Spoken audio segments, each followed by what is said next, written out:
Welcome, my fellow weeaboos, to another debate. A lot of people seem to enjoy my last one, so when I was challenged to this debate, I thought it would be a good chance for some juicy content. This time it's a fight between two anime characters. You may have heard of them before. The first one, represented by yours truly, is Naruto. And the character he's up against is Yusuke from Yu Yu Hakusho. Represented by my challenger, another small anime slash power scaling YouTuber, Zaelleaz. This debate actually ended up being way longer than I thought it would be, so I tried my best to cut out the portions of the debate where there were long pauses for your viewing pleasure. This actually took me quite a while, so if you respect my hard work or pity me for wasting my time, please give this video a thumbs up. Also, let me know in the comment section below who you think won the debate and who you personally think wins this fight. Now, let's get this movie-length presentation on the way. So I think Naruto could beat Yusuke because he's shown better feats all around, better power, better speed. He has better abilities.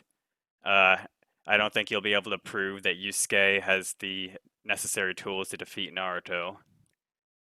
And that about sums up my opening. Well, Yusuke is kind of a pseudo brick character, so almost exactly what you said, but mirrored.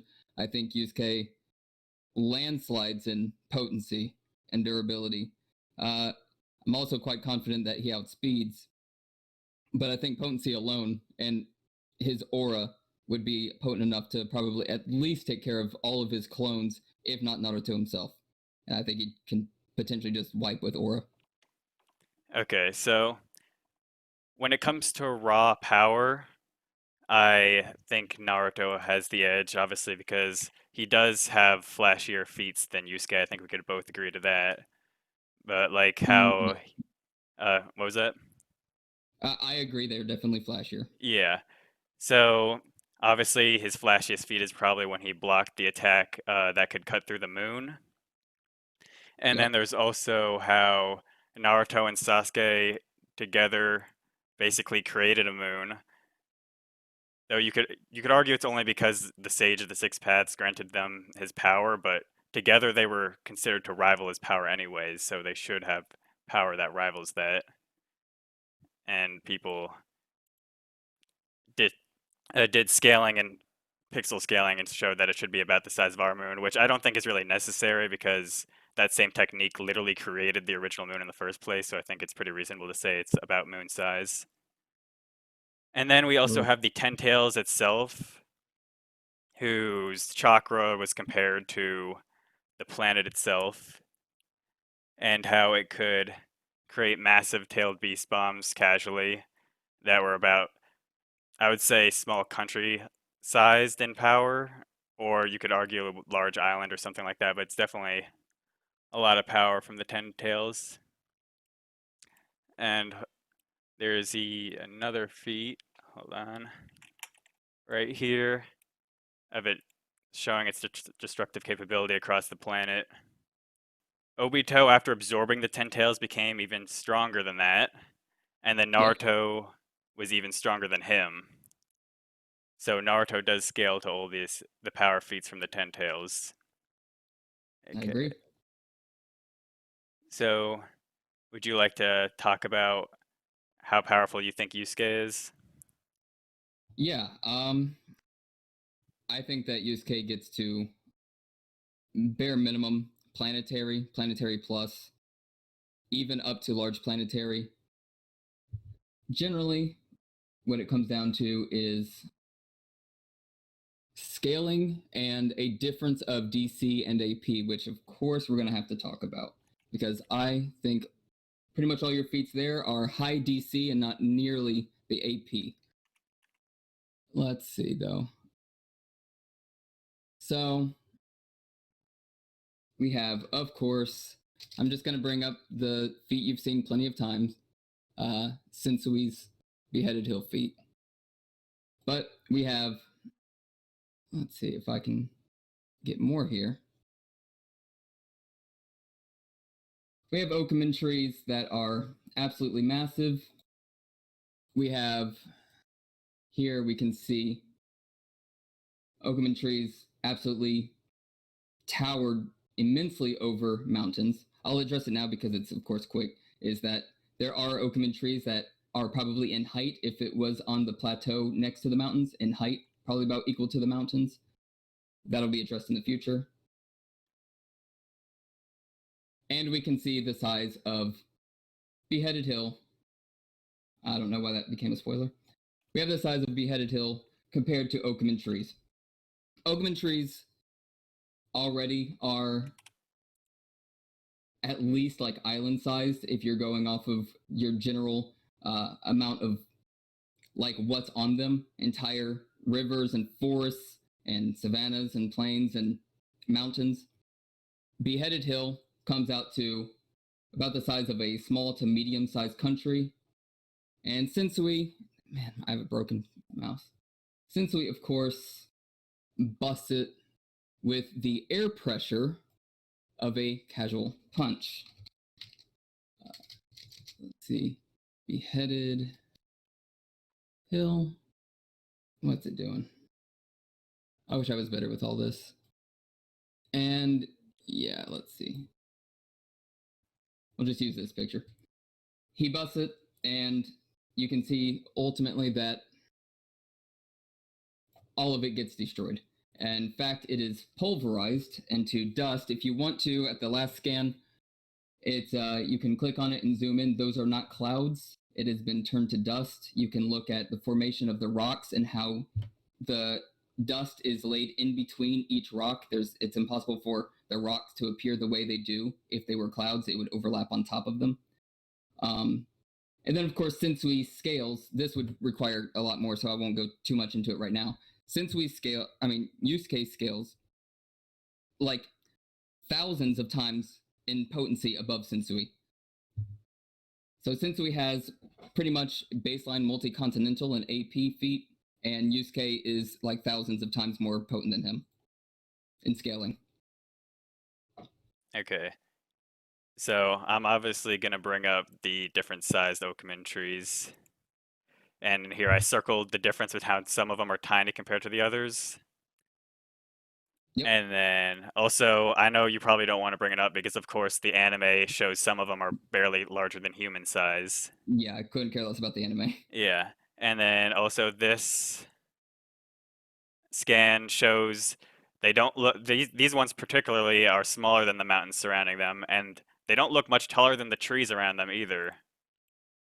And hold on. Here we go. As we can see here, the trees around them are normal sized trees, if not actually on the small side for trees. So I would say there's definitely a big varying in size between these things. So to try to scale up as far as you are is a bit dubious in my opinion. And I have also a couple questions about what you said. You said destroying that structure automatically puts him like Continental or Continental Plus. I would like to know where you're getting that, and I would also like to get where you're getting that Yusuke is thousands of times more powerful than him or more potent than him. Yeah, I was trying to mostly save time, but I can cover all that. Yeah. So, first with the Okuman tree size. So with the what you put there, we have that scan, skip anime, and your second scan here, to where we can't actually get a clear like view, like we don't know our vantage point here. That's a little weird. But we The don't really easiest- need to know the vantage point because we could see the Okumin trees in front of the trees in the background, which means the trees in the background should look even smaller compared to it. Yet we could see that they're a good fraction of their height. And the mountains in the background look bigger as well, and they are also behind. Let me show you. So you have like the last scan there, size of some trees, of normal size trees. Let's see. That's not the one I want.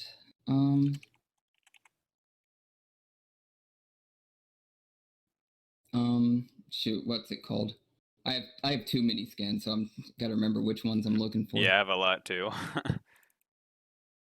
Not Okuman trees. Just look up Demon World. Gosh dang, it's not this one either. What would I have called it? Fortress? There we go. Okay, so just addressing the size of trees real quick. I guess I put it in reverse order. The bottom one here is the mobile centipede fortress of Makuro. They're on the forehead of it, and you can barely see it. You can also see in the top panel here that it doesn't even tower over the normal trees. You can see the other scans where, again, it confirms that they're on like the very top of it. And the first scan, since it's in reverse order, once again, you can see that it's not towering over trees. Now, as your scan shows, there are other trees that are not that tall. But to say that it's definitely these trees, right? It could be, what we would be looking for is what is most accurate and most consistent. Yeah, but the The trees trees from in where I real world- posted from are from that fight specifically, from that area. That's true. He also got knocked over the horizon, which is any given amount of distance away. Hmm. Do I need to show the scan of him being knocked over an entire horizon's distance? Yeah, I think I have that one too. Hold on. Which I wanted to bring up because Kuwabara said that no one could survive that, implying an attack like that should defeat someone of Sensui's level. And What, being the one knocked that to the knocked him over the horizon? horizon isn't like a continental feat or anything. Wait, what's not continental? Being blasted to the horizon like that, based off of What? visuals, which is what Kuwabara is going off of. Kuwabara's like the best sensing, like energy-wise person in the series, and it would be potency that does it. Like a bullet's not going to knock you almost anywheres; it'll still kill you. Like it carrying you is just extra. Yeah, I mean, it's just presented in a way that's clearly like it's showing off the power of it visually. Yeah, there we go. Yeah, and all the trees seem to be normal sized. I mean, what from their aerial view there from I mean, an from the unknown bottom, well, person's side? from the bottom part you posted, you could see they're normal size, and also there's no like clear indication that trees are getting taller or shorter anywhere along that giant line. Let's And see. also going back to the scans you posted before with that bug thing going through, I mean, it looks like there's just a giant like dust storm it's creating. Honestly, you can't really see much of what's going on with there in its comparison to the trees. No. It would, the fact that it's like nearing like Susanoo height in terms of like where they scale to like their size compared to it, and it's not towering over every tree. To Well, like, how do you know it's nearing Susanoo height? I mean, they're on top of its head, but they could just be far enough back to where you can't see them in that scan.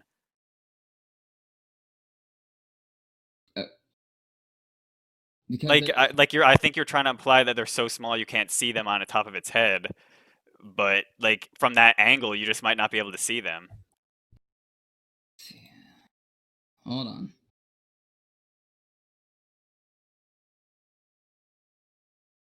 You know, I will partially I might concede that. Because I might be mixing up anime. Their signal thing, the little Bryu thing. Hmm. I remember that being like on the very like just above where it would be, where I'm thinking they would be. But technically, the manga doesn't show that. Hmm.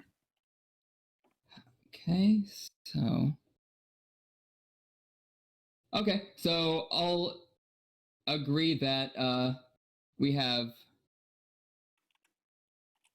the scans you're showing here, where since we ended up, you have trees, and it looks like the tree area where the fight took place, a lot of the trees are even potentially smaller sized trees. So, okay, well then let's compare to what is most consistent and most accurate still. So you have one where the very first one where you highlighted the small ones are at least the size of mountains in terms of height, not total volume or mass. That would be also towering way above like what's shown. Secondarily, your second one, I would agree that that one looks, ooh, that one's not so good. But then we have to compare it to every other Okuman tree ever shown throughout the entire series, like throughout the whole thing after that. So we have in your very scan the big ones. They also are the ones that are clustered in 3. If we're trying to be as accurate as possible, what we would be looking for to compare to the size of Beheaded Hill would be, if at all possible, perhaps it's not possible, but in this case it is, we can have 3 Okuman trees that are next to each other. It's more accurate to look for a group of 3 Okuman trees than not if we were to say that it's the big ones. And lo and behold, it is. Also in the top left corner, very hard to see on this scan with the Beheaded Hill compared to the size of Okuman trees. Top left corner, you can see 3 Okuman trees as well. We see 0 Okuman trees that are by themselves. That doesn't mean it's necessarily true that it's the bigger ones, but it's, aside from being a preponderance of evidence, that would be what is more accurate. Then you have, every time the Okuman trees are actually focused on, they're the focus of the actual story, and Togashi actually puts in some artwork, they house mountains. They're not just like barely the size of a mountain, like they're massive superstructures that carry mountains every single time, like anytime they're the focal point. And it's every single one of them after this in both the other scans there. And then those were for the preliminary rounds. Then we get the let's see, then we get massive whoops, the world is massive, shoot, tournament, I can't even see if this is it. Size of Okuman trees, demon tournament, no. Shoot, I'll just explain it while I'm looking for it. I'm looking for the their Demon World tournament part, actual like arenas, which are also like based on Okuman trees. That, like the Okuman trees, is supposed to house where they're fighting on the tournament, just as they did in the preliminary rounds.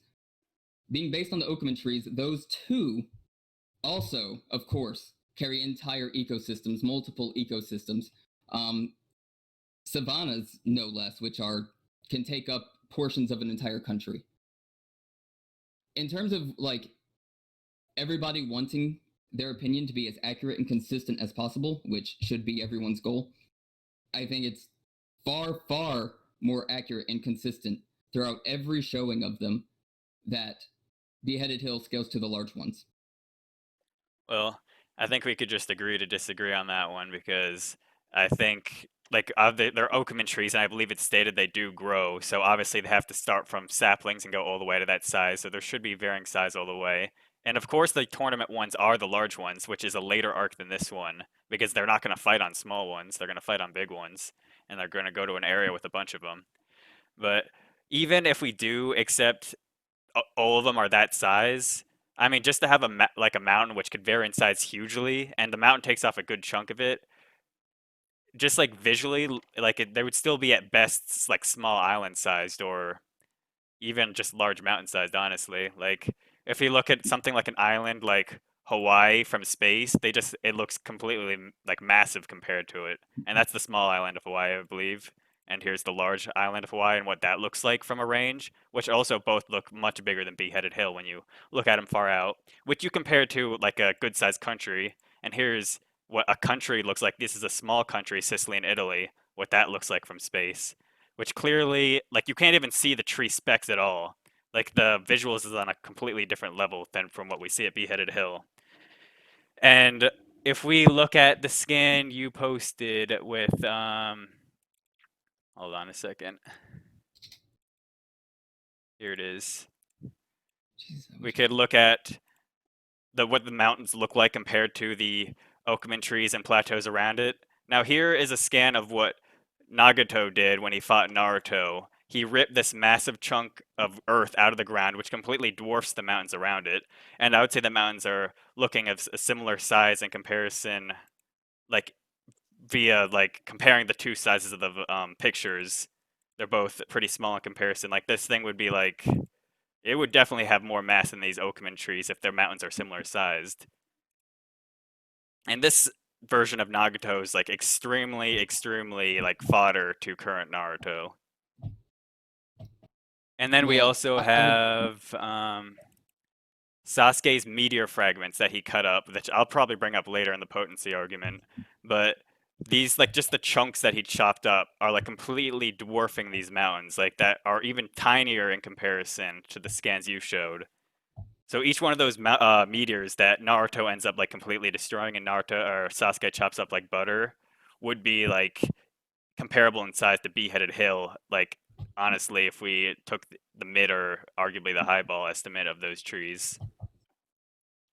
yeah, I think that a lot of this goes into AP versus DC. I think that if both of those feats you just put were to have been accomplished by the air pressure from an attack the size of a human fist, that Naruto would scale massively above where I have them.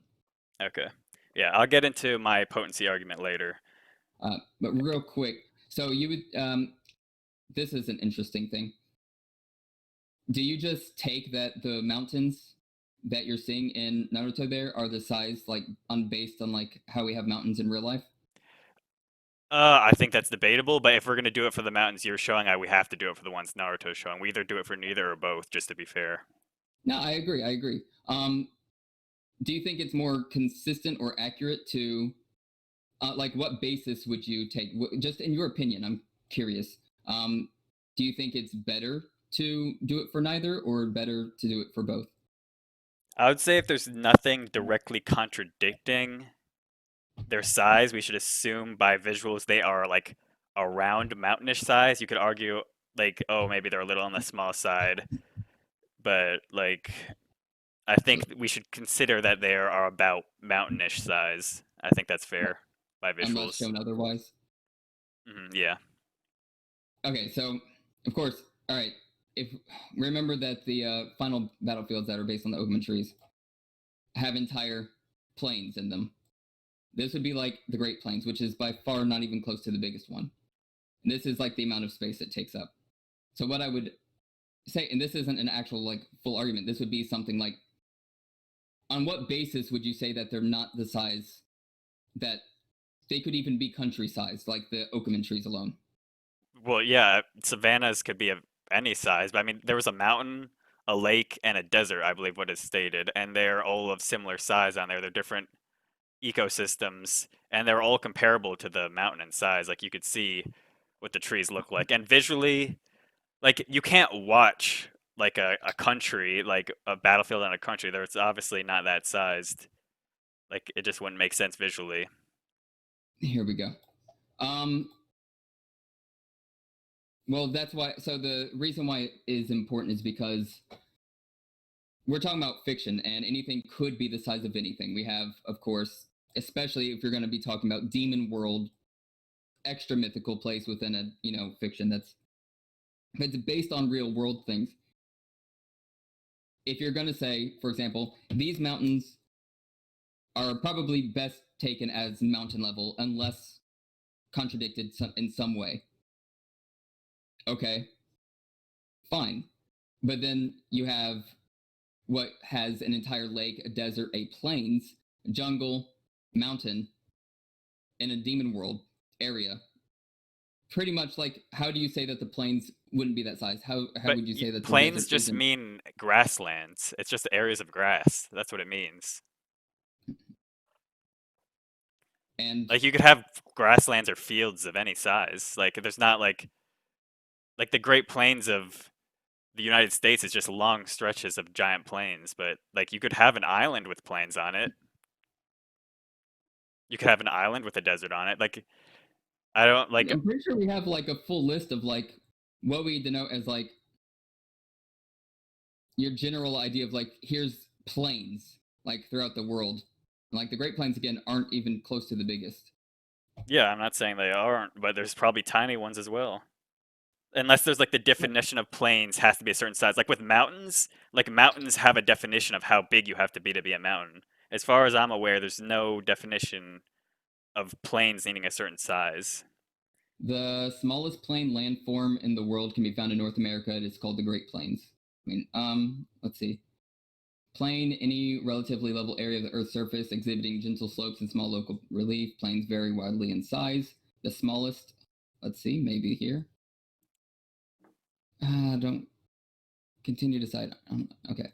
Let's see. The smallest occupy only a few hectares, whereas the largest covers hundreds of thousands of square kilometers. For example, the Great Plains of North America. In the expansive, gently undulating land that sweeps from Pyrenees Range on the French-Spanish border across northern Europe and Asia, almost halfway around the world, nearly to Bering Sea. I mean, either way, that just seems like such a big stretch of like, and I doubt it's anything to do with author's intent. I doubt he was like, oh, well, yeah, this is a plane, so this is how big I think this is gonna be. I mean, it's definitely a big ass tree, but it has a mountain, it has a forest, it has a lake, it has a desert, it has plains. Like, they're supposed to be different areas where they could fight on. Like, they're different terrain. I don't think they were meant to show I want to make it specific clear. I'm not size. trying to actually argue that the Oakman trees would actually be country level. All I'm trying to show is that it is vastly more likely that Beheaded Hill scales much closer to like a country in size. That you have pretty much one, maybe the two scans that can somewhat question the size, whereas every other showing of what an Oakman tree is in size vastly leans into the favor of it being more in line with the size I'm saying. It's more of a preponderance of evidence. I don't actually argue for like country-sized Oakman trees. I would argue for country-sized Beheaded Hill. Okay, but I mean, even the Oakman trees in that area, none of them had visual mountains or lakes or plains on them. So I'm not sure if that's relevant in this case. But I mean, those bigger ones in the scan are clearly bigger than the mountains around them. So I would say they're at least large-ish mountain level in width. And then the Beheaded Hill does dwarf them. So I would argue if you go off the Oakman argument and visuals, you could easily argue a good-sized island. But like, just I think country level is going too far. But even if you did go country level, I would still say Naruto wins. It would just be much closer. Maybe we should delve into APDC then. Yeah. Because I think AP and DC is being conflated here. Yeah, and we'll okay. see. I just have a couple last things to show for power, and then we could move right into potency right there. Sure. What was that? I said sure. Yeah. Yeah. Okay. There was of course Kaguya and her expansive truth-seeking orb that was literally gonna wipe out her time-space dimension and create a new one. And I think I know you probably might have expected I'd bring that up. And then let's see, it should be somewhere around here. Then we have a later scene. We know there's a planet in her dimensions, and we could also see there's moons and a sun. So there's plenty of people who highball Kaguya to solar system level, which I'm not going to do, but I'm just saying if we want to go, there's nothing really that says that it couldn't be, and we know that she's going to destroy time-space dimensions that do have planets, suns, and moons in them. So unless you want to bring a direct counter argument to that, like I'm not going to specifically argue that because one, I don't believe she's that powerful or Naruto's that powerful, and I don't think I need to, but I think you're highballing the Beheaded Hill a lot, so if we want to go with highballs, I could theoretically go this direction. So I just would like to know if you have a counter to that. I'm looking at the actual sizes of things and going off of how they're portrayed consistently and going from there. Now we can disagree on whatever's more likely, but what this is purely you're taking a Black Zetsu statement about something that never happened and applying it as truth. Well, I believe the guidebook statement also says it was going to happen, but I mean, okay. yeah, no, yeah, that's why I'm not going to argue that. I'm just saying, technically, by statements, by statements, Sensui could destroy the Ningen Kai by 50% of his power just powering up. Mm-hmm. By statements, basic boxer, normal Hajime, no Ippo, can punch at the speed of light. I mean, by statements, shoot, I know I could find it somewhere. You know what? Here, by statements, this normal kid at the beginning of Yu Yu Hakusho, he's a bully and he's a million times more powerful than this other normal kid. And there's nothing that contradicts it. Well, yeah, but you have to be able to decipher between hyperbole statements, Correct. like which I don't think Black Zetsu's was supposed to be, But like I said, I don't. I think obviously going solar system level is way too far. Well, what would you? I'm sure. Again, this isn't APDC, but just I mean, we could nip this easily. I think. I agree that you need to decipher what's hyperbole or not. How's the best way to do that? Because I know I use feats and scaling to determine what is or isn't hyperbole. What do you use? Yeah, I would agree. Feats to stay scaling, and I would say like author's intent, guidebook statements that back it up. But Oh, I mean, I feel I could easily back up with. Let me say, I disagree with author's intent. I believe in death of the author as the superior means of. I think author's intent is great for storytelling and like foreshadowing and character development. All of that's awesome, but I don't think that actually plays a role in power scaling. Whenever we do calcs, we're calcing what like what the feat shows, not what the author intended it to be. I don't think power scaling inherently as a thing has to actually do with intent. I mean that I would just go back to since we can destroy Ningenkai with 50%. yeah, It I mean, I agree heavily to has an author's intent. extent, but then it's like if you calc a feat one way and the author's intent is another, and that means they might consistently like have feats that contradict that later, which but then that goes back to using the most consistent feats, which I think is the best way to go. Yeah, there's nothing that contradicts Sensui being able to destroy Ningenkai with 50% of his power. They even leave human Yeah, world I to mean, fight. we also There's have nothing. Kurama saying that, or the statements from Kurama being able to turn the world to ash, and There's statements that put Yusuke at over omnipotent. If but statement well, the they have the statement same. being, You could go the same route with Naruto and Hagoromo or whatnot, who's so basically we like, agree.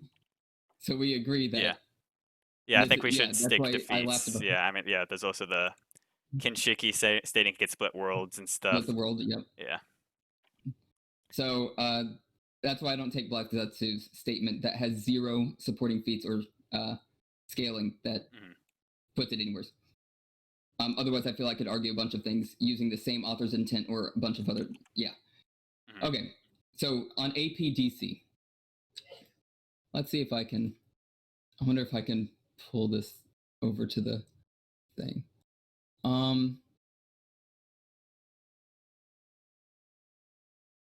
Minimize everything. Shoot, that didn't help. Gosh dang. Come on. Looking for not that AP versus DC.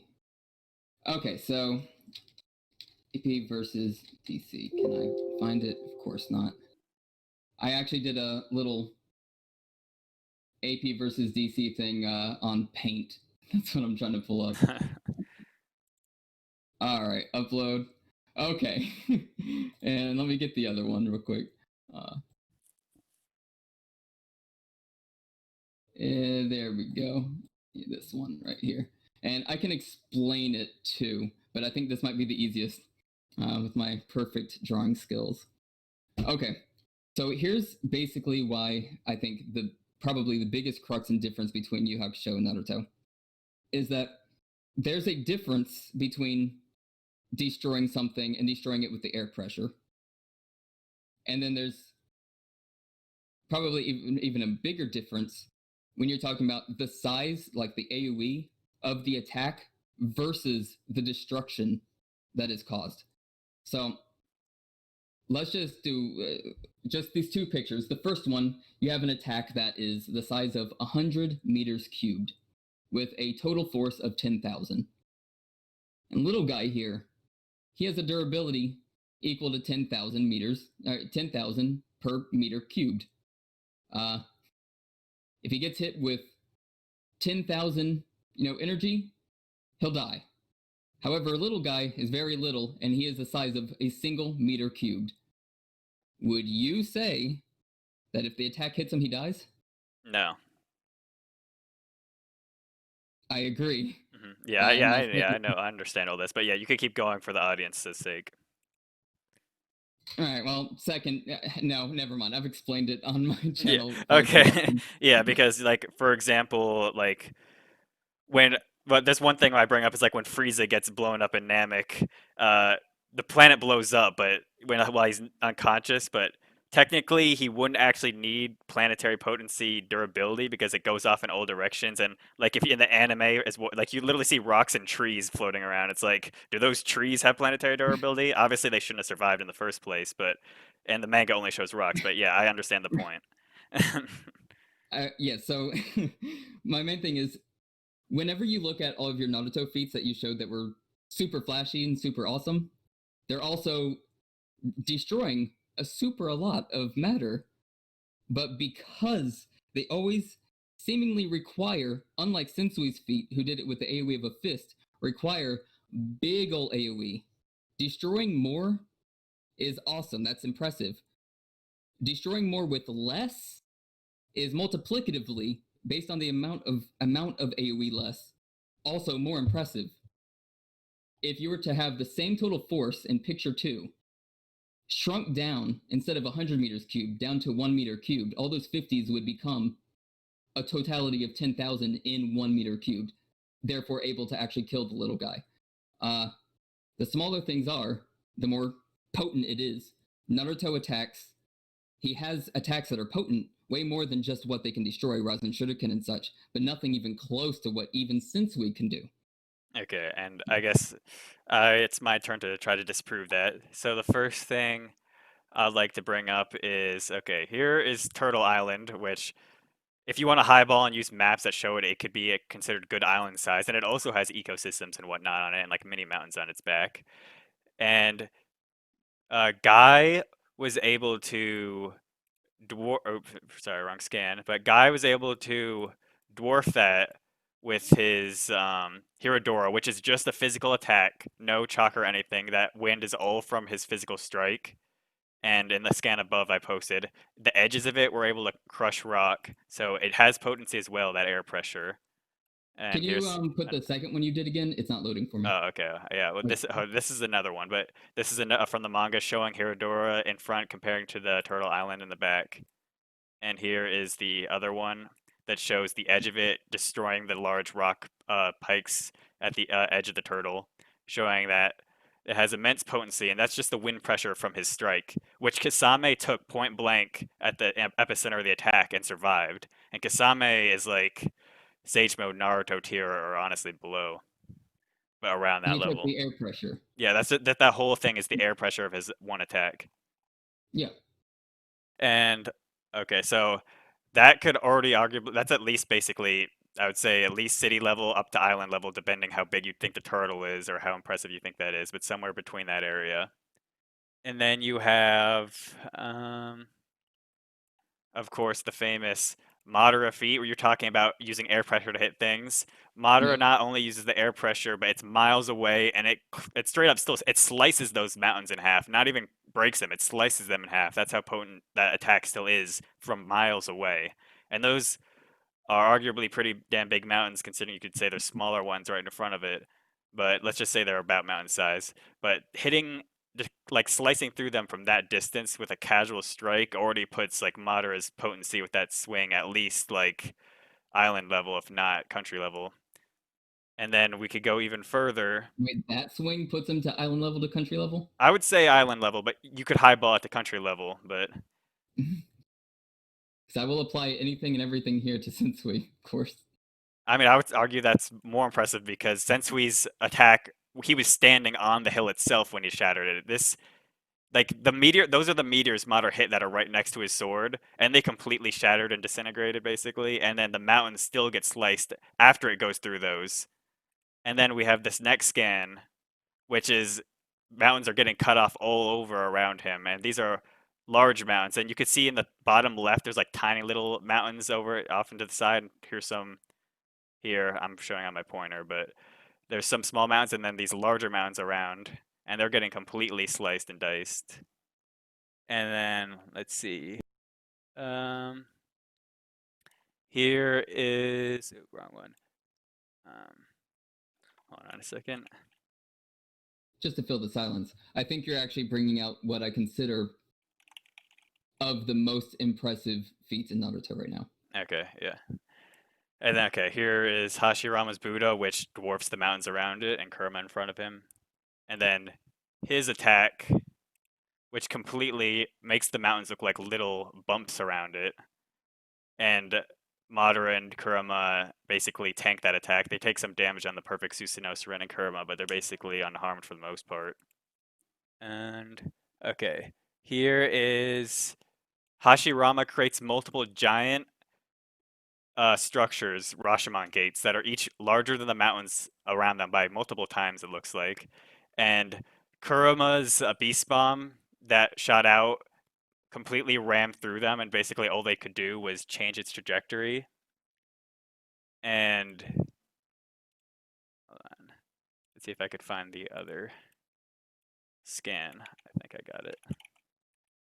Okay, maybe I don't have that one, but we have the Ten Tails, which was able, after it went through those, it went across an entire lake and smashed through them and went across the horizon basically. And the Ten Tails could basically flick Eight Tails Beast Bomb right back at him casually. And this was the first form Ten Tails. So basically something that could smash through giant, larger than mountain size, powerful gates and could only have its directory changed by that is it's superseded by a little flick by the Ten Tails in its first form. And the Ten Tails, hold on. Okay, I think this is it right here. Yeah, okay. The Ten Tails, there's other scans of it too, but the Ten Tails was strapped down physically by Hashirama's gates. And after Obito absorbed the Ten Tails, he was able to break right out of them casually. So Obito's physical strength after absorbing the Ten Tails, or at least his power, it would be more potent than the Ten Tails. I'm going to try to find the scan of Obito breaking out. Okay, here's him getting locked down by Hashirama's thing, his pillars. And he uses a bunch of them all on one spot, which, as you would say, would increase the potency of the restricting power, because it's all on Obito's small body rather than spread across the Ten Tails' large body. And he just casually breaks through it. And then the Ten Tails was also trapped in that barrier I showed above. Do you want me to post it again, or do you know what I'm talking about? Post it again. Okay, this barrier right here, it's trapped in there. Yeah. And then some of these don't load, but I know what you're talking about, but some of them don't load on me. Oh, okay. Yeah, and then it shoots a beast bomb within it, and it gets trapped and shoots up the top of it because the barrier is so powerful. It withstood that ten-tailed beast bomb, which I showed before, which is massive and powerful. It withstood that, and you can see in the scan too of how the blast above dwarfs the mountains below.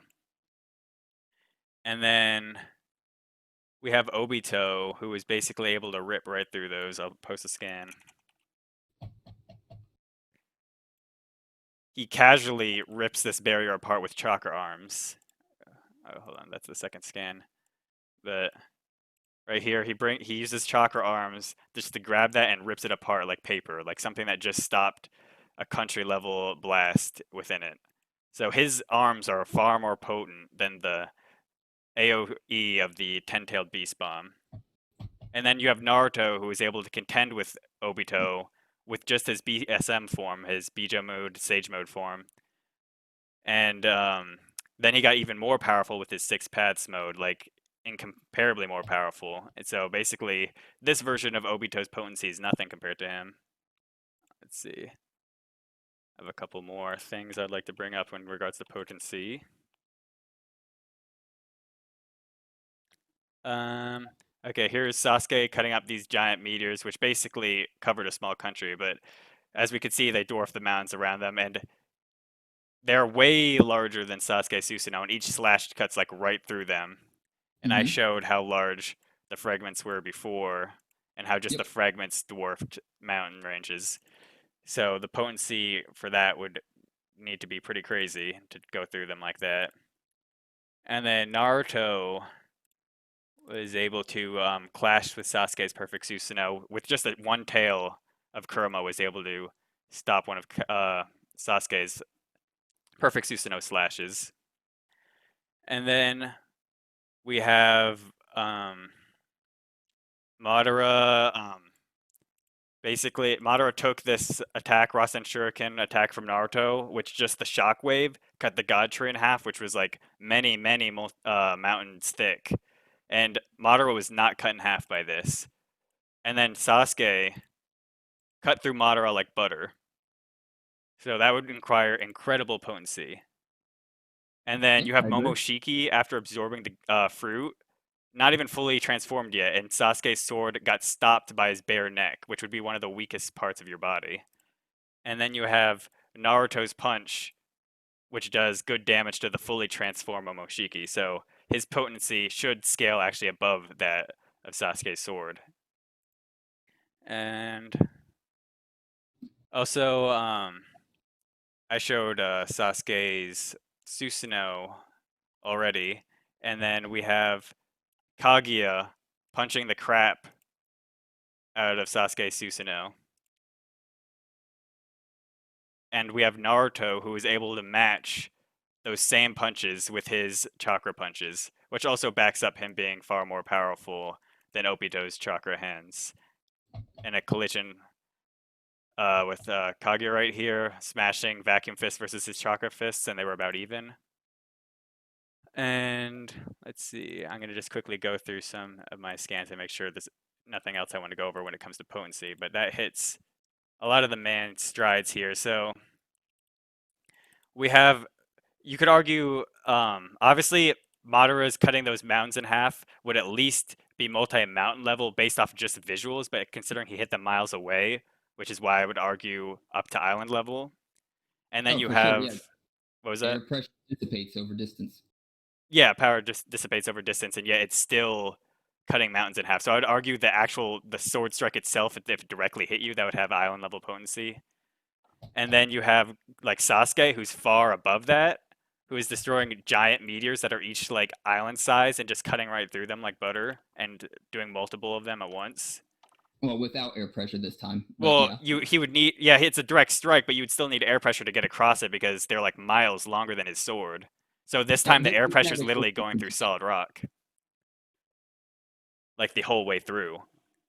Yeah, the kinetic force did continue. I'm just saying. I guess I'm being specific. It's not like he sniped it from Well, afar. yeah, true. Air Yeah, pressure. which would Yeah, be a lot more impressive, but yeah, it's a direct strike, but he would still need like the force to go all the way through and slice them up. It's not like he's hitting correct. them and they're smashing apart. They're still, it's going through like in a straight cut. Yep. Okay, yeah, and here's one more thing.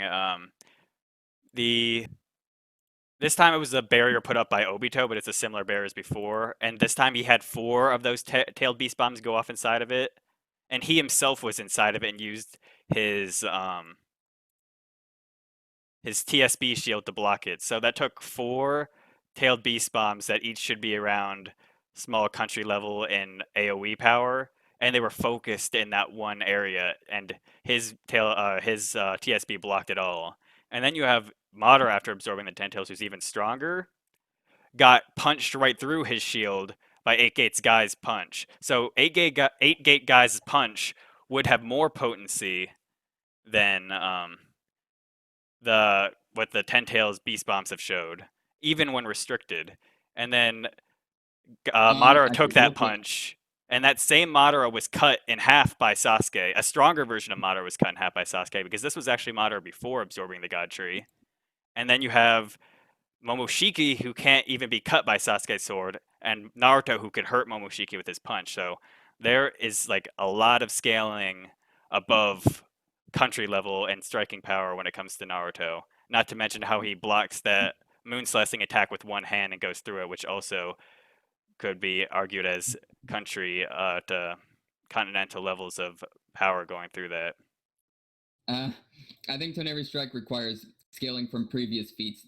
What it shows is, I would definitely say, once again, is a massive AoE. You've done really good feats here that are all very, very good. That, of course, I would say scaled beneath Toneri, but Toneri's feat requires these to get an AP value from, because its length is literally longer than what it's cutting. Again, if I was to show the 10,000 across the big bubble attack, if I was asking for its potency, I'm talking about like all those little 50s inside. Like, Yeah, I agree. Like his potency would only need to be strong enough to cut Moon Rock, but it shows how much power he has within him, and they can like concentrate their power, as I've shown. So like DC is like a way, as long as the character can control their power, you could measure their attack potency almost like that. Like in Dragon Ball Z, like you could say, oh, if they blow up a planet, but then half the time their ki blasts are tiny, does that mean they're weaker or is it potency? So same thing in Naruto. As long as they have the ability to control their power in a single point, you could argue they also have the potency on par with their AoE. But obviously, if it's an ability, like an explosive ability they have no control of, then it's like something. Then you could argue it's like, oh, you can't translate potency to it.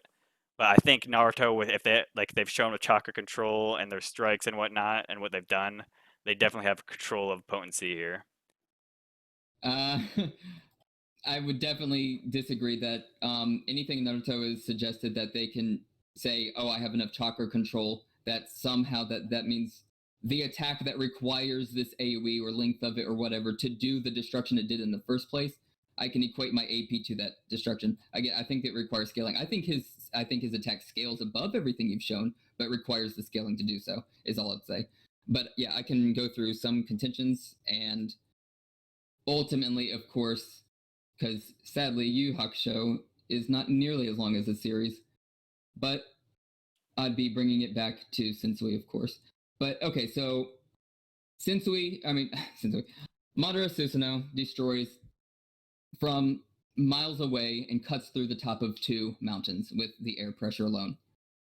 He heavily fragments the mountains in front of him, or the meteor rock really in front of him as well on top of it, and it requires air pressure to dissipate as it's getting weaker and weaker and still has enough potency cut through the top. Let's just, for argument's sake, take what you would consider the size of Beheaded Hill and say that it's the size of an island. Okay. How many human-sized fists would fit inside of Susanoo's sword, Madara's? I mean, probably a few thousand.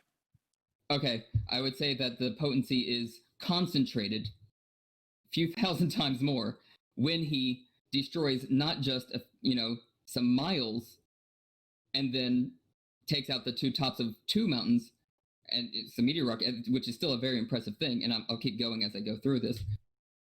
It's like destroying not just 2 mountains and a meteor area, it's like destroying a whole island, but with a few thousands times more concentrated. Again, my 2 awesome artwork pictures. All of that AP is concentrated into the size of a fist.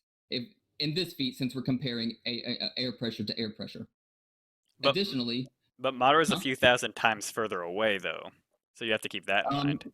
Yes and no. Like, it's not like Sensui swung his arm and cut Beheaded Hill in half, like, from miles away. That would be an insane feat. Correct, I agree. However, the end of Beheaded Hill, kind of like the meteors that you're talking about Sasuke cutting through, even though he made contact, let's say, like, the end of Beheaded Hill, the size of Beheaded Hill, even just using what you have it at in size, let alone what I have it at, would be further away in distance that the air pressure would have had to have traveled than what Madara's Susanoo did.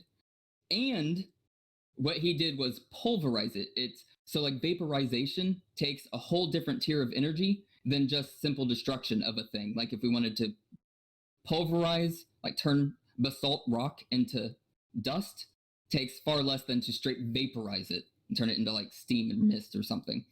Now, he didn't vaporize Beheaded Hill, but he did pulverize a majority of it and heavily fragment the rest of it.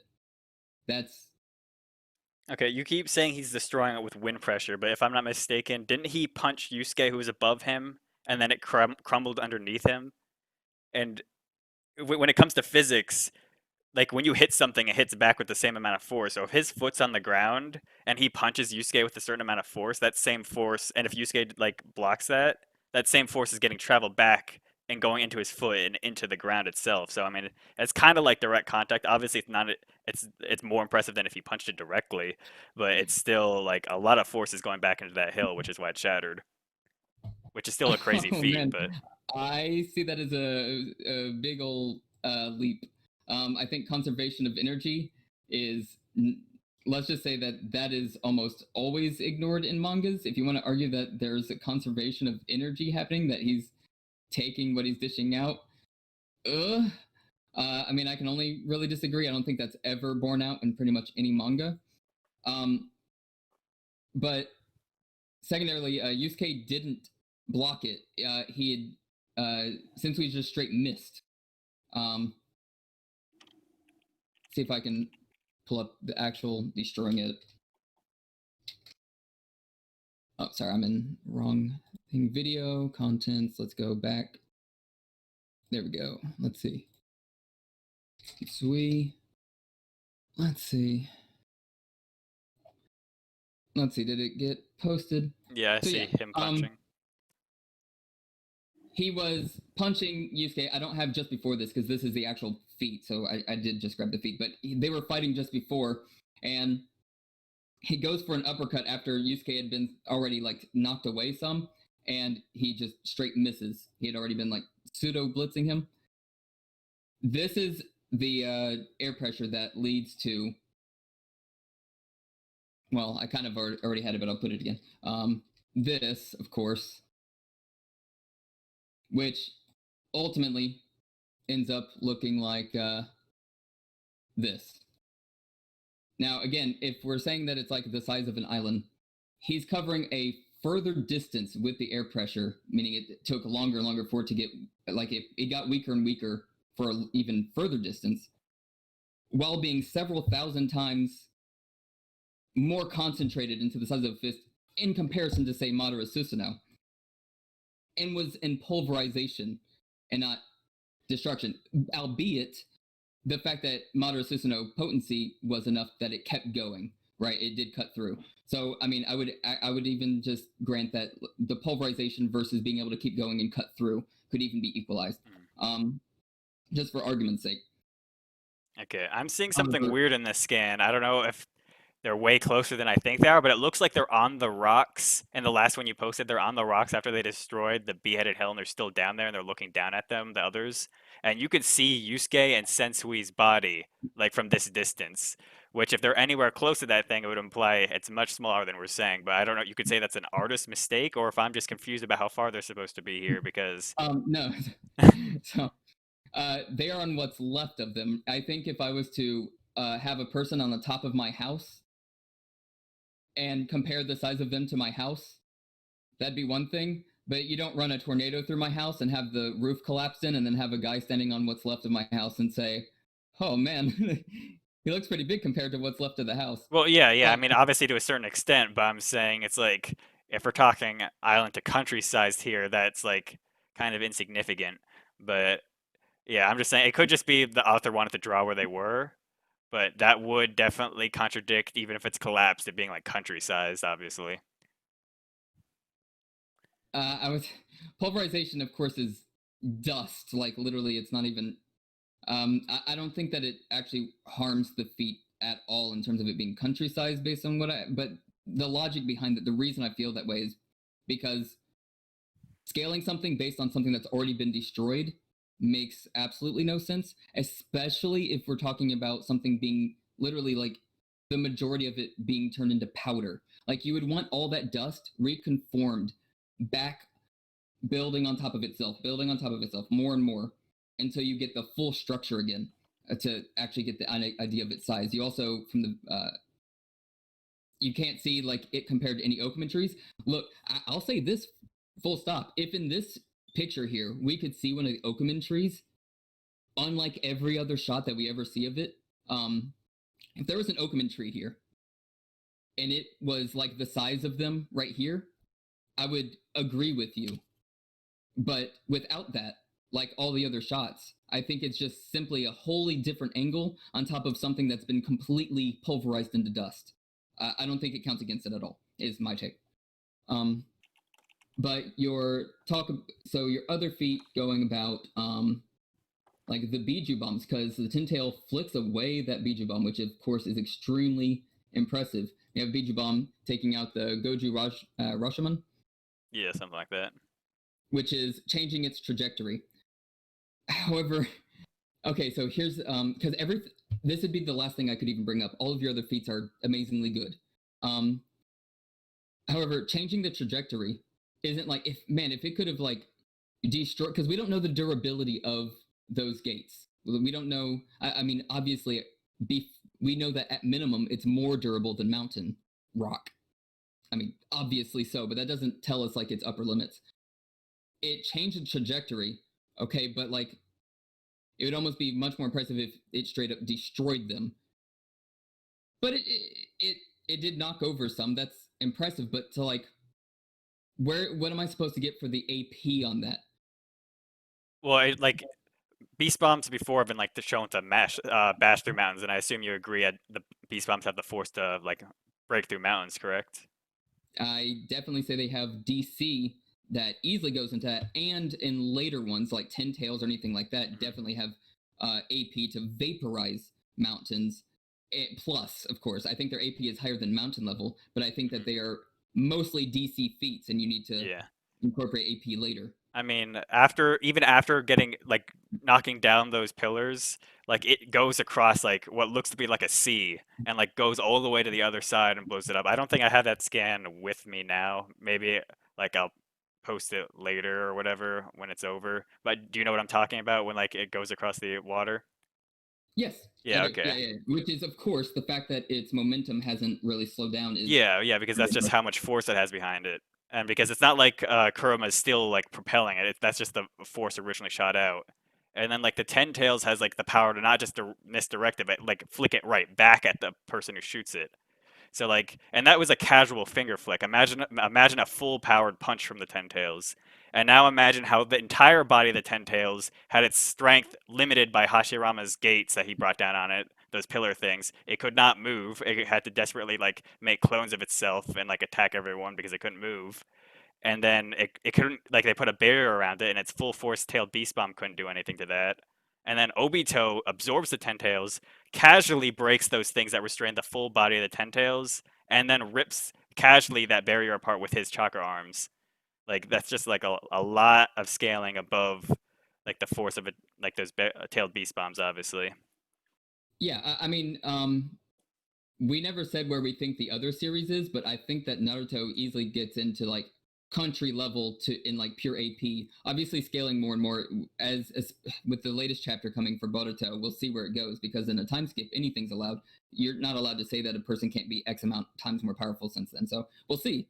I mean, I think I proved But Jubito by himself after absorbing the Ten Tails Obito. He already has achieved country level potency at the very least, I think.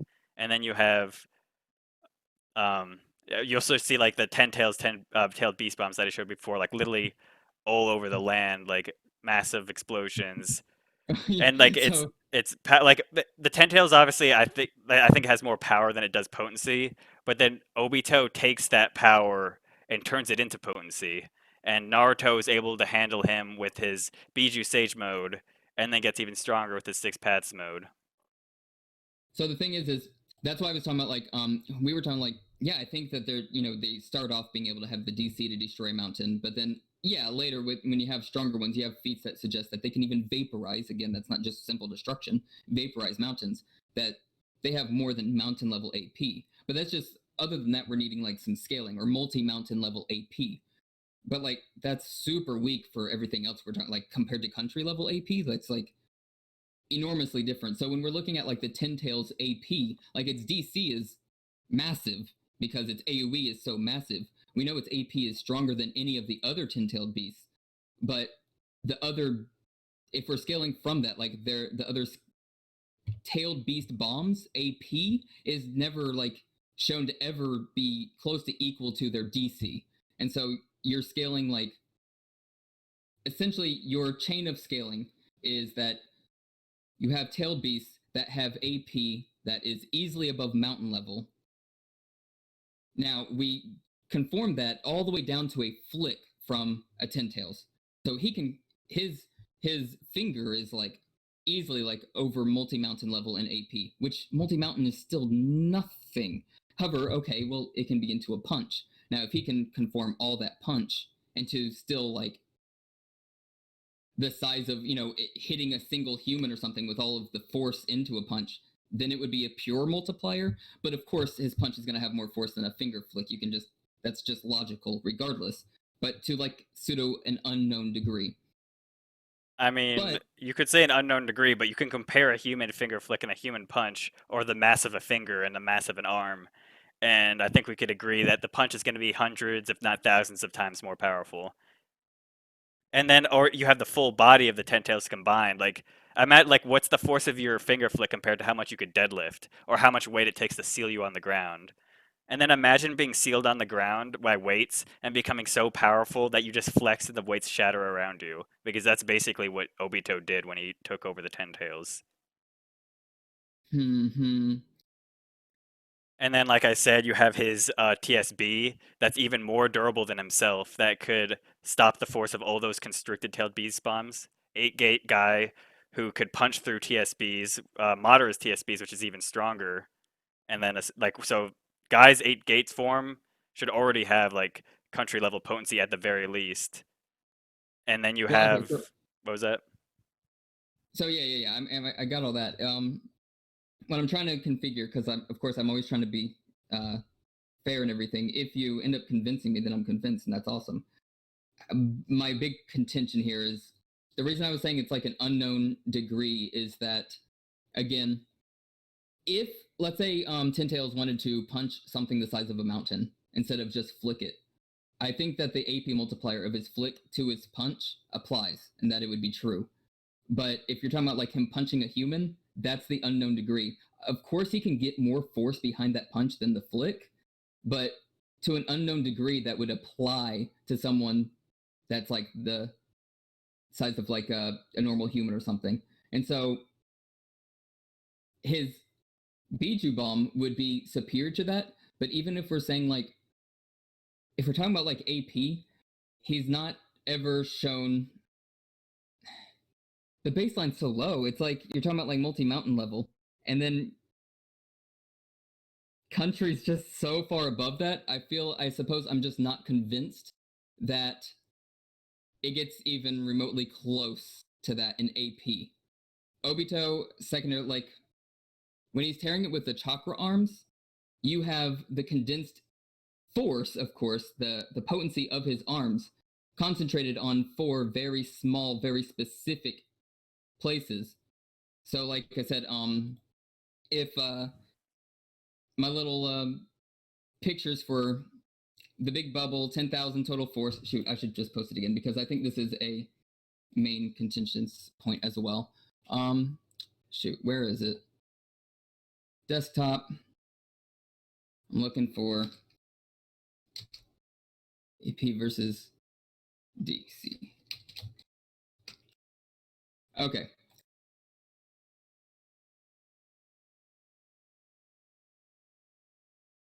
Reverse order this time. Okay. Shoot, lost my train of thought. I'll just recap. So basically, you have things that are like multi-mountain and AP, at least shown. They could be anytime, any bit more powerful, but we can't prove it is the problem. He finger flicks it, and then you want to like have his punch go. Oh, no. I remember. Okay, so he ends up tearing through the barrier, which is a call about durability.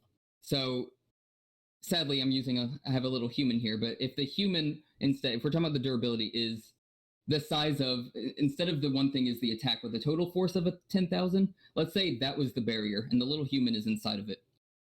You could say that the durability of it comes down to, once again, X amount per meters cubed or per whatever amount of volume cubed. So like I didn't put like the little guy having 10,000 per meter cubed for nothing. Just having a flat number like durability equals 10,000 is useless. Very specifically, if you wanted to vaporize a centimeter of basalt rock, it takes 24.7 kilojoules. So it takes 24.7 kilojoules of energy per centimeter cubed. So when he's like doing the chakra arms, that's like blatantly very different in terms of what he's taking on in durability.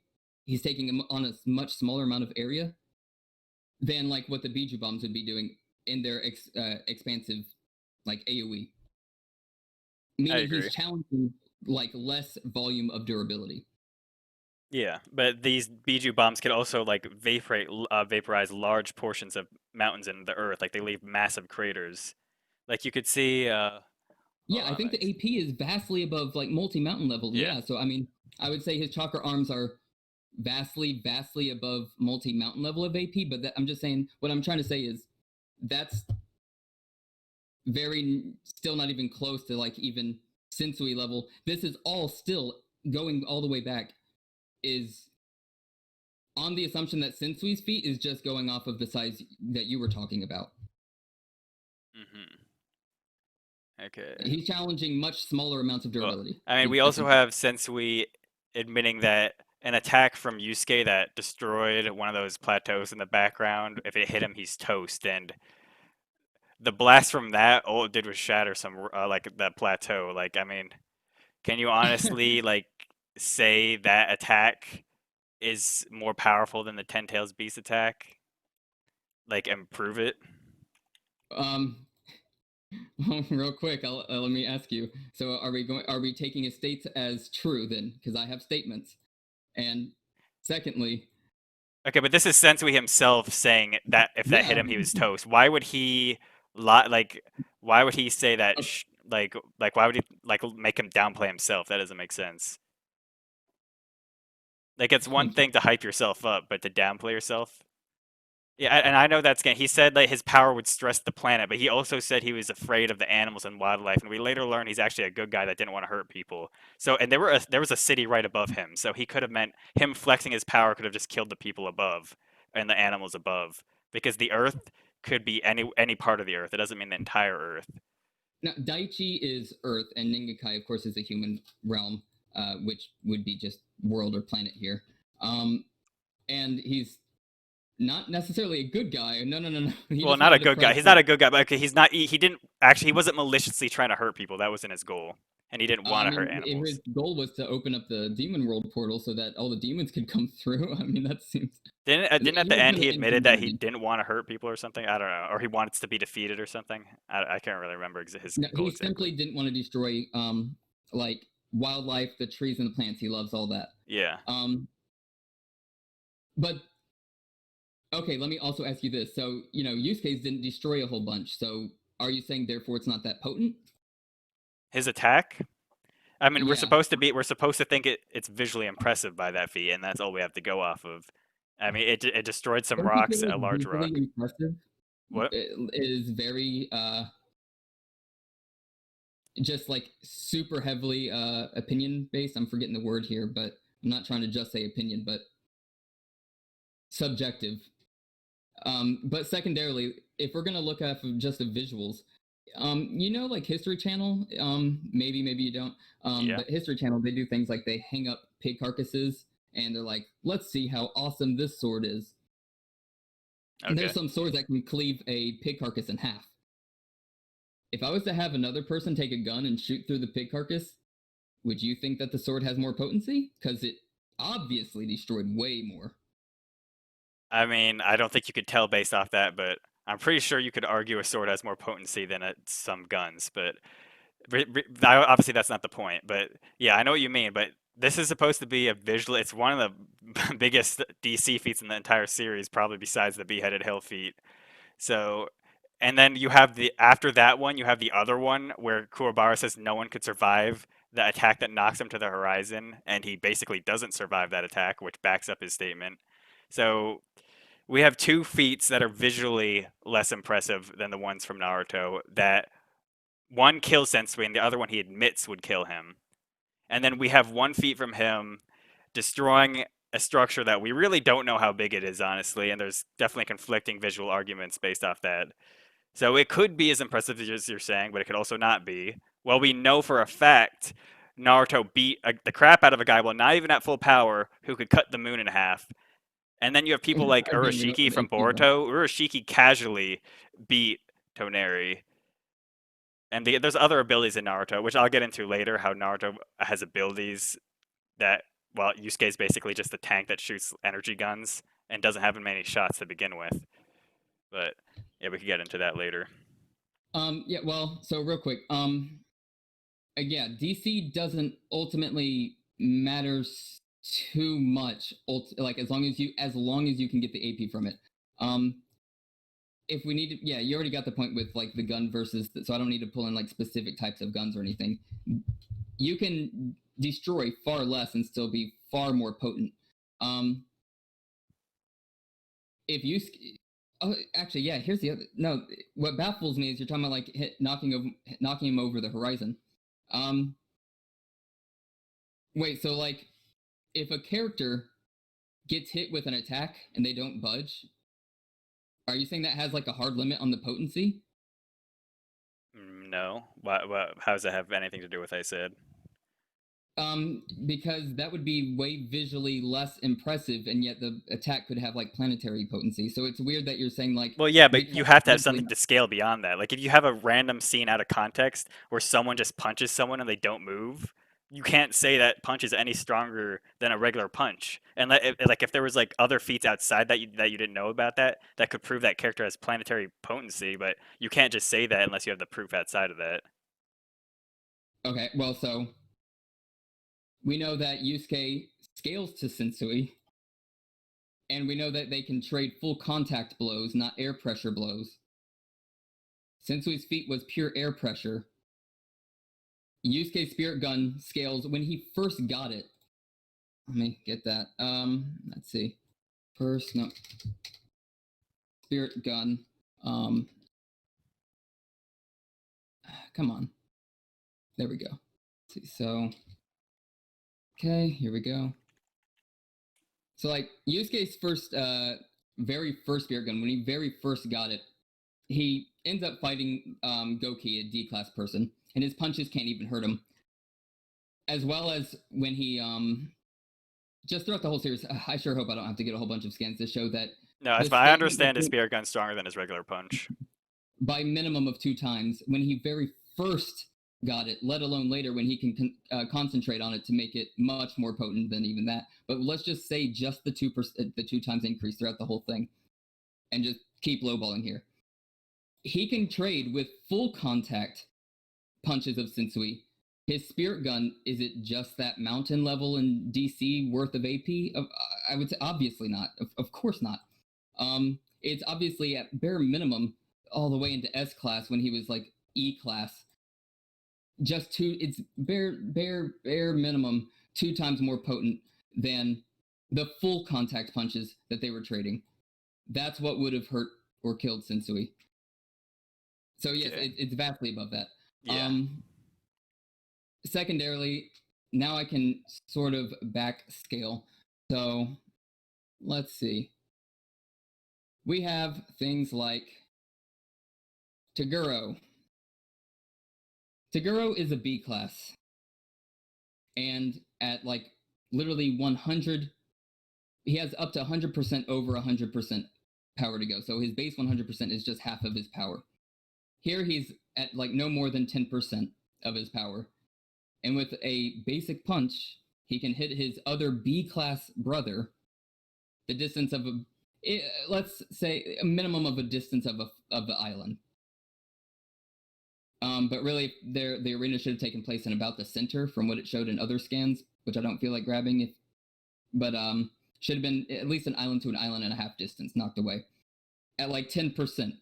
And here's where I'll probably get into some scaling, because everything that I'm combating you on in terms of like what you've shown feat-wise in Naruto is just Sensui, who is the weakest S-class in the entire series. I think there are Naruto feats that can match / be better than Sensui's feat, unless you were to take it at the size I accept it as. But Yusuke would literally like sneeze and his aura would accidentally vape like hundreds of them. Like, it's so I mean I can go into scaling. I don't know if you want to jump in. I've been talking I for a mean, bit. yeah, you're gonna need to back that up. Yeah, I mean, you don't have to go in like the complete scaling, but just show the most basic scaling of where you're getting he's hundreds or thousands of times stronger than Sensui is or whatever. So Yu Hakusho scaling in general is very concrete, and so I'll just stick with the easiest ones that are the most obvious then. Just stick with Toguro, because his only power is to increase his physical capacity and muscles. So we have like Toguro. Aura is the weakest thing in Yu Hakusho. He can slice Yusuke up with just his aura at 80%. Shoot, I'm gonna have to find all these almost out of order. Okay, I think I know where you're going with this. You're gonna talk about how his like 100% form is like multiple times stronger than his 80% form instead of 20% stronger. To the degree that he would literally kill his 80% self with the air pressure of his thumb flicks. As he was heavily injuring. Yusuke undoes the cuffs, if we're going off of memory here. If you need the scans, I'll find them. Yusuke was cuffed. Toguro goes 80%.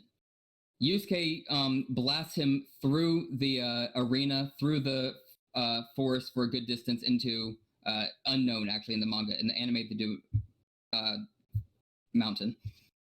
And he's unharmed. Completely unharmed. And his spirit gun, again, we'll just use when he very first got it, is at minimum 2 times more potent than his punches. He stops restricting himself, takes off the cuffs.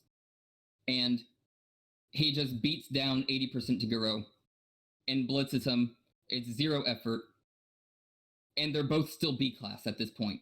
They have not been not B class. Toguro down to like 45% is still B class. Because the gap between classes is so massive.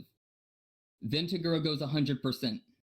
Of course, it's not a 20% increase. We can see the feats and the scaling throughout the whole series that would suggest this, but this is the easiest and most precise. He goes 100%, his false 100%, and now the same Yusuke goes to punch him, and he blocks it with his thumb. Let's see. Yeah, I mean, I got this right here. Blocks it with his thumb, and then he's like, okay, let me do a spirit gun then, which is, again, minimum of 2 times more potent. And he yells it away. He actually just yells. His lungs are able to produce more air pressure potency than uncuffed Yusuke spirit gun. That's the difference of 100% Toguro, false 100% Toguro, to 80% Toguro, or false 80%, however.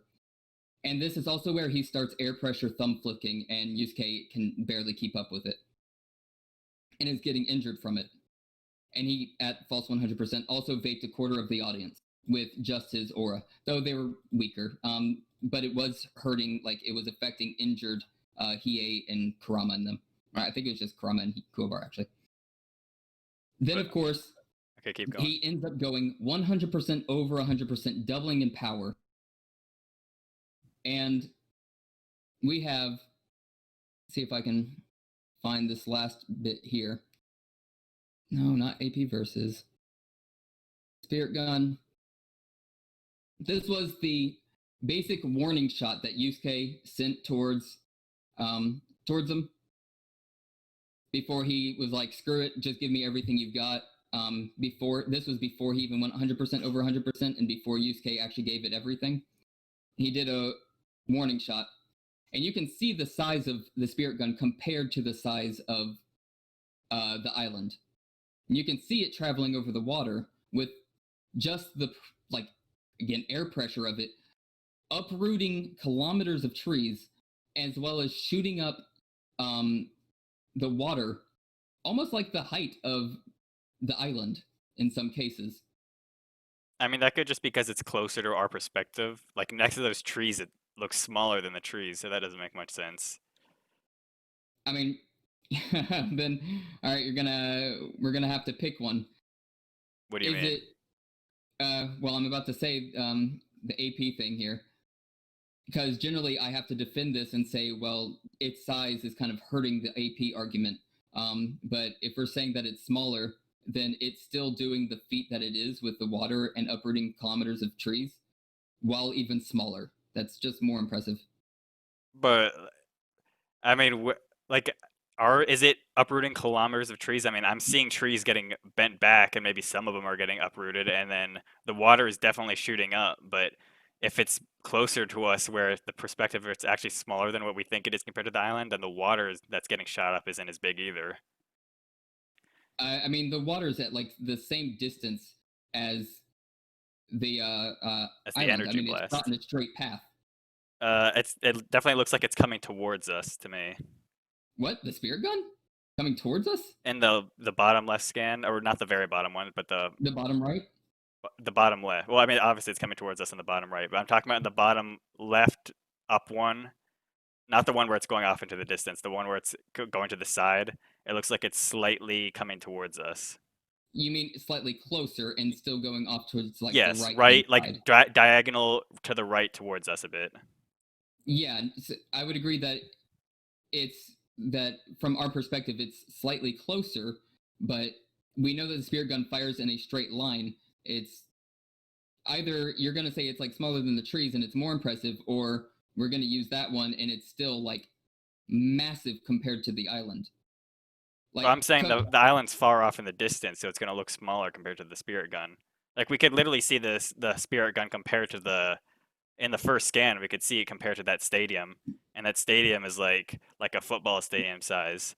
So we know how big it is. It's not comparable to an island unless you're saying it's getting bigger as it goes further away. I don't think it ever really does that. I'm fine with accepting that it still is able to pull off the feat it does while even smaller. Yeah, but I'm saying you have to also accept that water that's shooting up is also comparable in size to it, and not the island. But it is up, or it's definitely doing something to those trees. It's knocking them back, possibly Well, it's uprooting the definitely up. I close mean, you ones. can But see you have the scrag and the like air pressure weird stuff going on in the yeah, bottom right and the cracks and stuff. yeah, it's You cracking can some of the trees. Yeah, it's definitely impressive. But I mean, even this feat is less impressive than Naruto's in Sage Mode, in my Oh no no opinion. no! This is not to show that the feet scale to Naruto. That requires Sensui and then scaling above. I'm Yeah, just no, showing I'm the. talking about like Sage Mode Naruto, like from the fight with Pain. Hold on. All I'm trying to show is scaling in Yu Yu Hakusho. Okay. Okay, continue then. Yeah, well, essentially, I would be curious to hear your opinion then.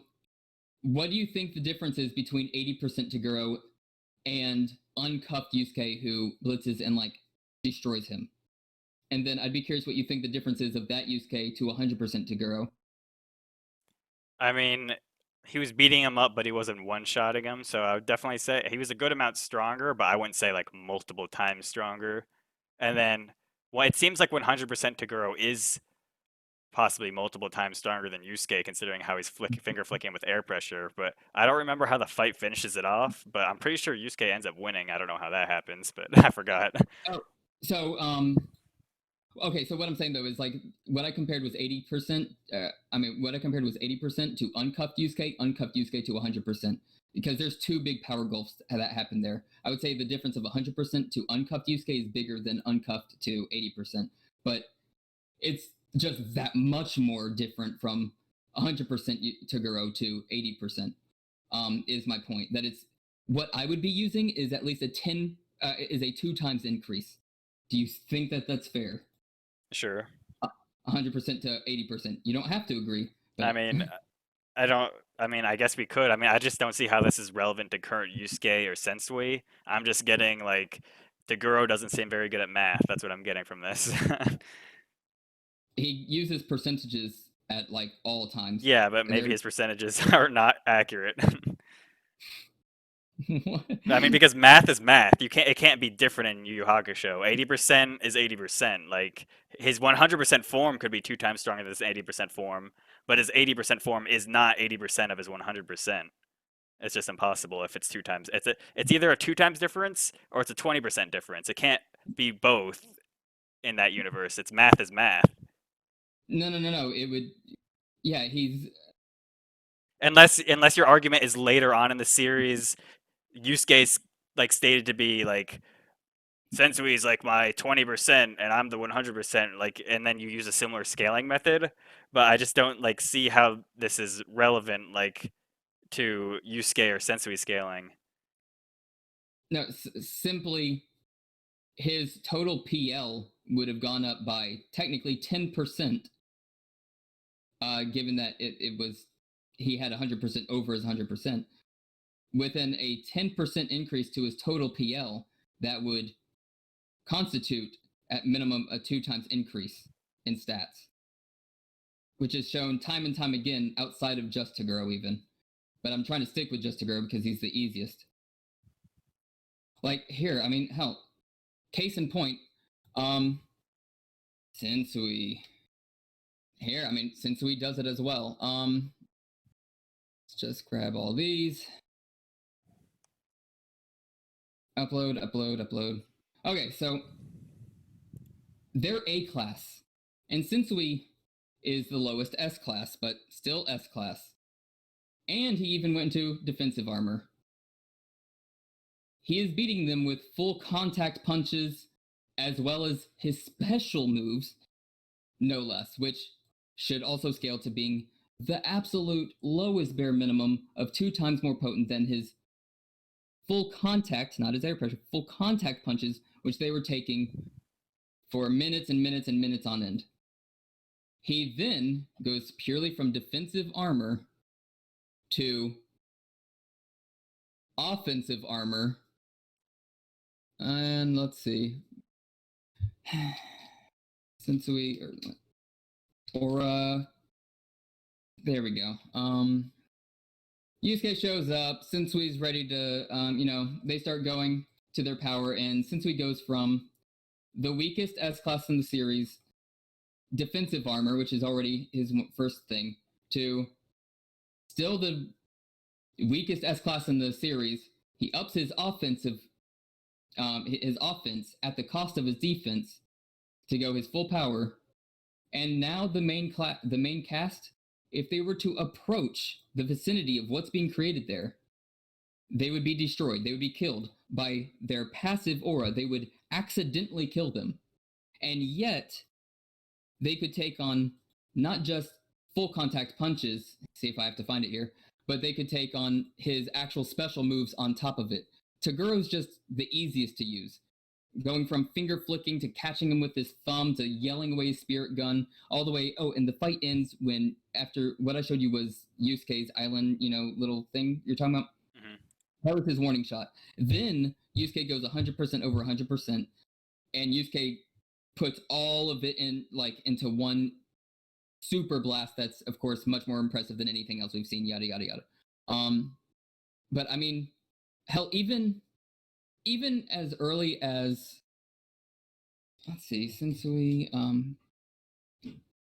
do I have it here with him using his special moves? Shoot, I'm not sure if I'm able to find them right this second, but you can see that he actually physically hits them and they survive.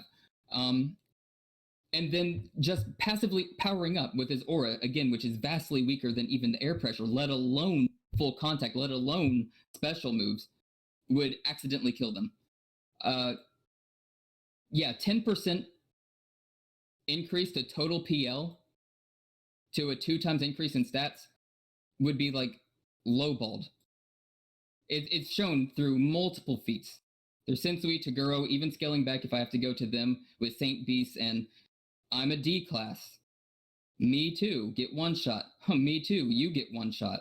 It's not like Naruto is struggling with Madara or something, and then Madara gets even stronger, and he's now I one shot passively with aura, or even if that's not how their series functions or something, it's now with the air pressure, oh man, I yawn and I destroy you, because that's Yu Yu Hakusho scaling. It's just a stronger scaling verse, and it's consistent and very accurate.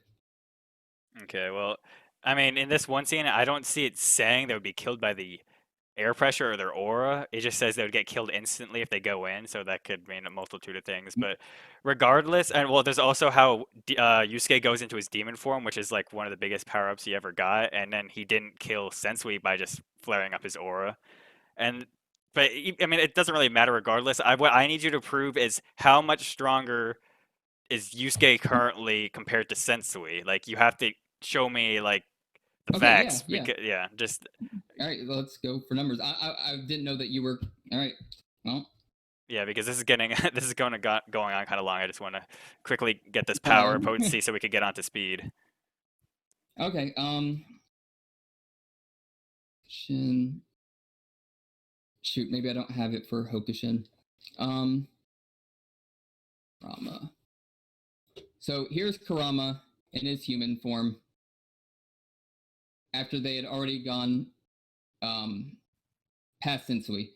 I'm not going to say that he's definitely S-class here. It would make sense, but you can't fully prove it for sure. However, we know that Hokushin is a PL of 36,000. And this is Yoko Kurama at 152,000, which is an 80 times increase to his total PL, not his stats. He is also the weakest of the main cast, well, minus Kuwabara, actually. He's weaker than Yusuke here, or Hiei, by a lot. And he would... Oh, in terms of, like, him transforming into, transforming Ryzen mode versus, Sensui, and then not, like, killing him with his aura, we actually don't know what the boost was. We simply know that Ryzen possessing him allowed Yusuke to use all of his actual power and not, like, because he didn't know how to use his power. He was still getting used to it. And Ryzen possessed him and was like, let me show you how to actually use your power. And I even have author statements since other people care about that confirmed that he was just Ryzen allowed him to use his own actual power that he already had. If you want to say that Kuwabara's statement about it is true, and that Yusuke going Ryzen mode was actually 1,000,000 times more powerful, because that's what Kuwabara says, that would only help my case. But otherwise, I would say... I mean, in my opinion, it would hurt your case because it proves getting 1,000,000 times stronger barely changed anything. I mean, all I would have to say is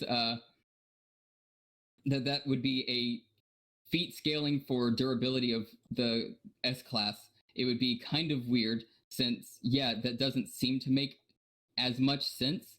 But at the same time, if we're just going to take that, then I can take Beheaded Hill feat. I mean, that statement was just definitely a hyperbole. I'm just saying I think that statement would hurt you. I wouldn't accept that statement because he obviously didn't get millions of times stronger.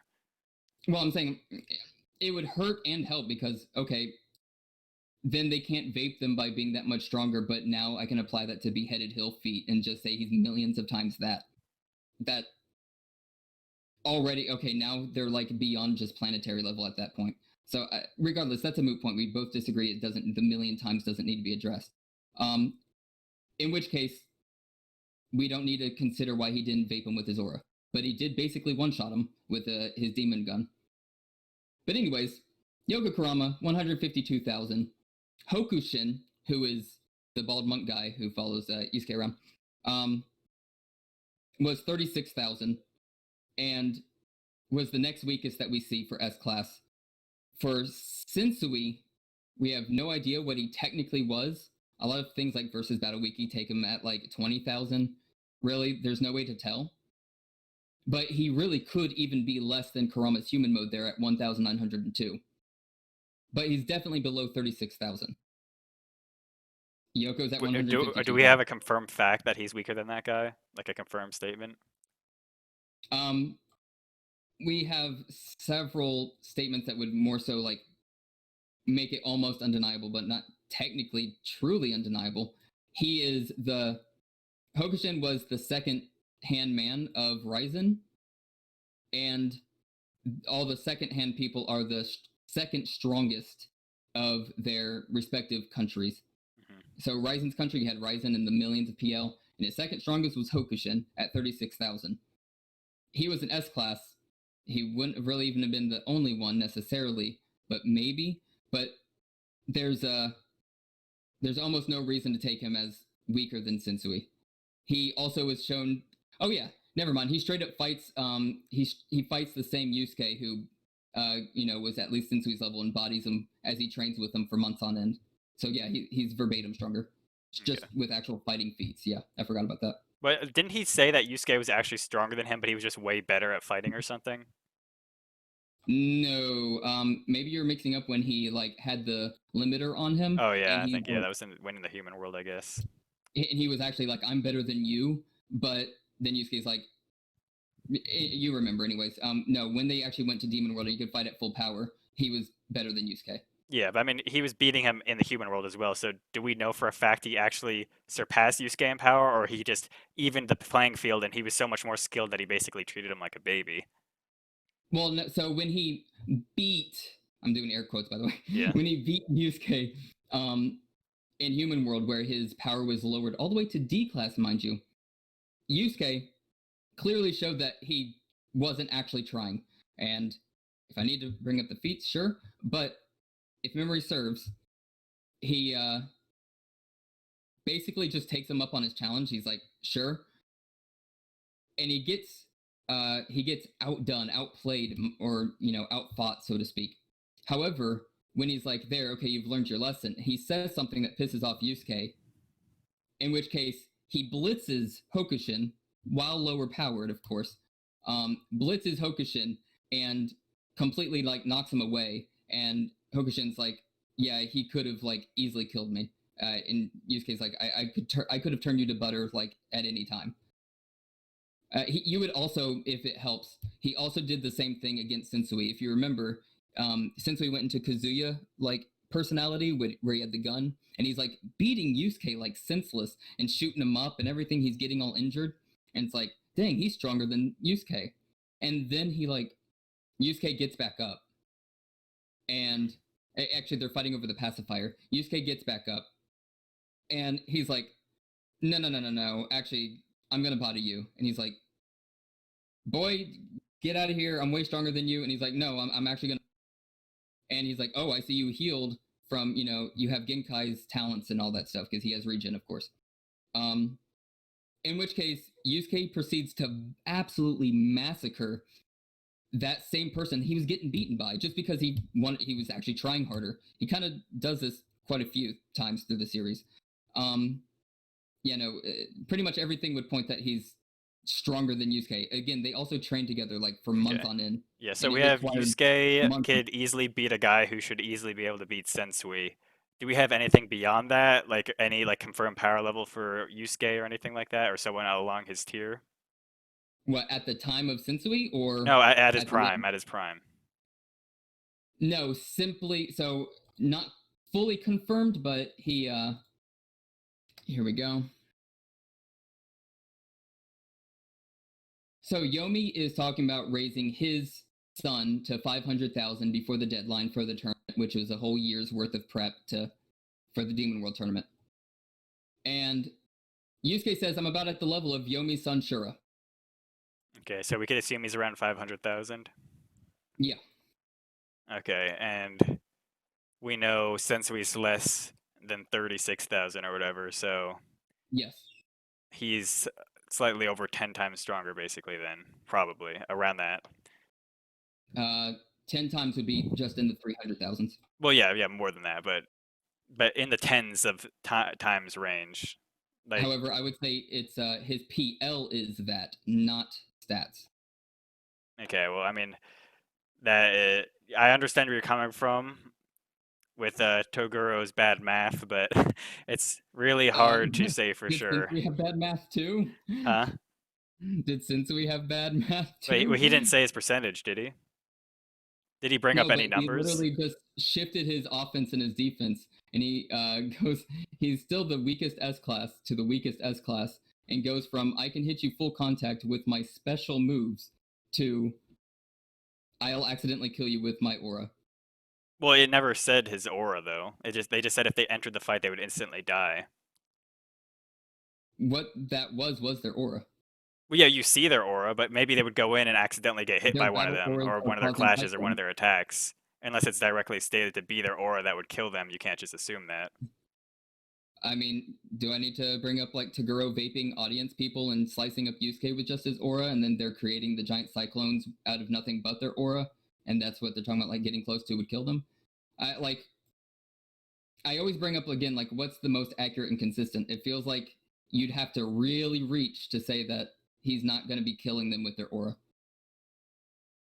I mean, Toguro didn't kill them with their aura, and honestly, it seemed like there was a bigger gap between 100, like 10% Toguro than that and them. Like they didn't even stand a chance against like 40% Toguro, yet they stood a chance against Sensui in his defense form, and switching to offensive form, they would get killed by his aura. That doesn't make much sense. Wait, so why wouldn't it? And then wait, what Unless about you're Toguro? saying the gap between his defense and attack mode is much greater than like Toguro's 110% form and his like whatever form he would take to have like be able to hit them and not kill them instantly. Which I don't remember how strong they were compared to Toguro. I'm pretty sure they were weaker than his 60% form. All of them besides You mean Yusuke. the main cast? Yeah. No. So like Kurama is like in Yoko form, at least, when he fights Karasu, you might say that he's under 80% Toguro, but like Hiei completely like bodies him, like bodies Bui, who would scale to at least 80% Toguro. And again, Hiei like never even takes a hit one, but he also just sits there and tanks his like actual full like blows. And it's not giant AoE either, where the force isn't all going directly into him, and he's completely uninjured, and he like one shots him. All that's dragon absorbed, but even like him absorbing the dragon is such an insane increase to stats, and he went from B class to I'm still B class. And he's way more than just 2 times stronger when he goes from B class to B class with his dragon absorbed. Okay. Well, I think we have enough on power. I think we could move to speed that now, and we'll come back like for our conclusions of what we think overall. But like, I think we should move on to speed, which I don't think will take too long for me at least. Okay, yeah. Well, yeah, go. Okay. It's okay. So obviously, I'm gonna bring up Naruto dodging Light Fang, and I'm gonna bring up how, well, at least in the anime, it shows that he did dodge it. He didn't like dodge the head swing, just the head swing. But in the manga shows that that like these lines, which I didn't do, but someone did, that showed that he did. It looks like he did dodge it legitimately. And then the guidebook does confirm it's light speed. And then even if you don't accept that, you have supposedly, I didn't read this novel, but supposedly this is from a Naruto novel where he dodged what was stated to be legit photons, which obviously move at light speed. So that's a feat, not even a statement. And then you have Naruto, who reacted to and ran and blocked this attack from Toneri, which could cross the moon in like under a second. And crossing the moon in a second would put him at sub-relativistic already. And Naruto had, like, you could see in the second one I posted, where Toneri shot the blast out already, and then Naruto ran like multiple feet and lifted his arm and completely prepared for that. So he easily reacted to that after it already shot out. So you have, and that was Naruto not in his prime. He was actually heavily weakened, not even in his strongest form. Already performing sub-relativistic reaction speed feats. And I could also bring up like 8-Gate Sky warping space-time, but I don't think I need to because Naruto has multiple light speed feats and close to light speed feats to show he could at least, I'm not saying Naruto is actually the speed of light or faster, but he can react to light speed, even if it's only because he has like danger sensing from Sage Mode, which proves he has some sort of precog, which helps him even more. But he Well, what can speed, react to light speed attacks from close range too. what speed do you think he is, and his attack speed?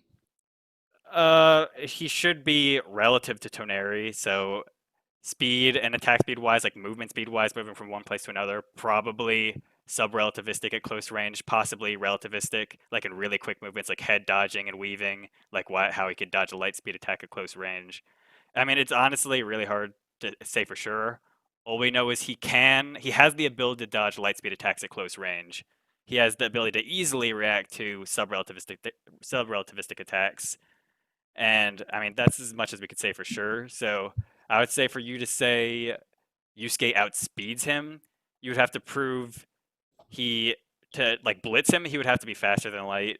And to just like have the advantage in speed, you're gonna have to prove like at least relativistic speeds, and that's like Naruto could be easily argued at relativistic as well. So you'd have to prove at least relativistic speeds to have him like argue any sort of speed edge, and you need to prove like have faster than light speed feats to prove that he blitzes.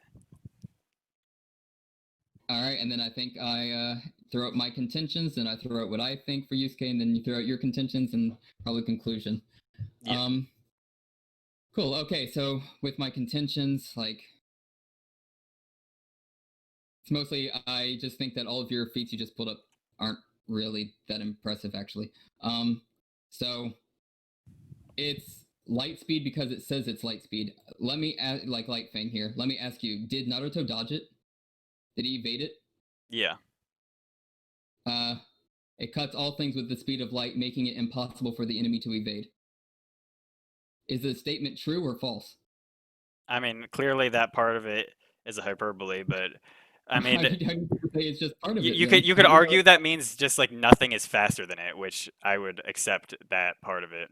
But or you could argue that he only was able to dodge it because of precog, which I could also accept. But he can, yeah, obviously he's shown to dodge it. And it's been said that Sage Mode techniques are using nature themselves. So the fact that it's a Sage Mode technique and it's a light technique, it should logically be light itself. Nature with chakra, so it's not just physical and shoot, I forgot what their whole system thing is. It's you got like physical energy, the other part that spiritual energy, and then nature ones just do spiritual, physical, and nature. Okay, but There's even none ignoring like, that, it's there's not the like feat of him dodging photons, which is literally just light. yeah, I mean, and unless then that novel translation is fake, but I mean, I've gotten it from like the source of where people translate it, and no one said it was false. So if we I straight up if we disagree with accept that novels. he Like, actually dodged photons, I don't see an argument to that. I don't really accept the novels as canon. They either are never really shown to be canon, or B, completely contradict in a lot of ways the actual manga, the main source material. And then with Toneri's thing here, this is actually more of an anti-feat, actually. This is probably the weakest feat. So Toneri's beam is very fast, that's for sure. Now, granted, it uses cinema time, but this isn't my fault for the calc, but this is cinema time. It crosses the moon in, say, a second, sure. Comes out to Mach like 16,000 when it's got to like a second. I wish you could like slow down exactly where Naruto appears, where the beam actually ends up getting hit. But do you remember where Toneri is relative to Naruto when Okay, he I assume you're fires getting it? to how far he ran compared to how far the beam went, but yeah, I'm not saying Naruto runs at that speed. I don't think he does. I'm talking about his reaction speed is obviously comparable to that of the beam Uh, speed. Yeah, Naruto, I like would say obviously it then takes this Naruto isn't a while to even cross countries. He's not running at that speed. I will admit to that. okay. Um, this doesn't really require too much of a reaction I mean, it does speed. because he put all of his chakra into a single hand and started running towards it all after the beam was fired. Maybe it's just a difference of thing. I would say that that's like a combat thing, a combat speed. Yeah, I know it combat gets speed real feat. weird. But I would say it's not like a reaction speed. Like maybe there's people who can attack faster than they can even sense or something. Anyways, it's weird, but that's what it is to me. Because sure, he has extremely fast like combat speed for certain things. I'm not so sure about his reaction speed being at least shown here. Maybe you could show other feats to get him like to react to be able to be like at that speed.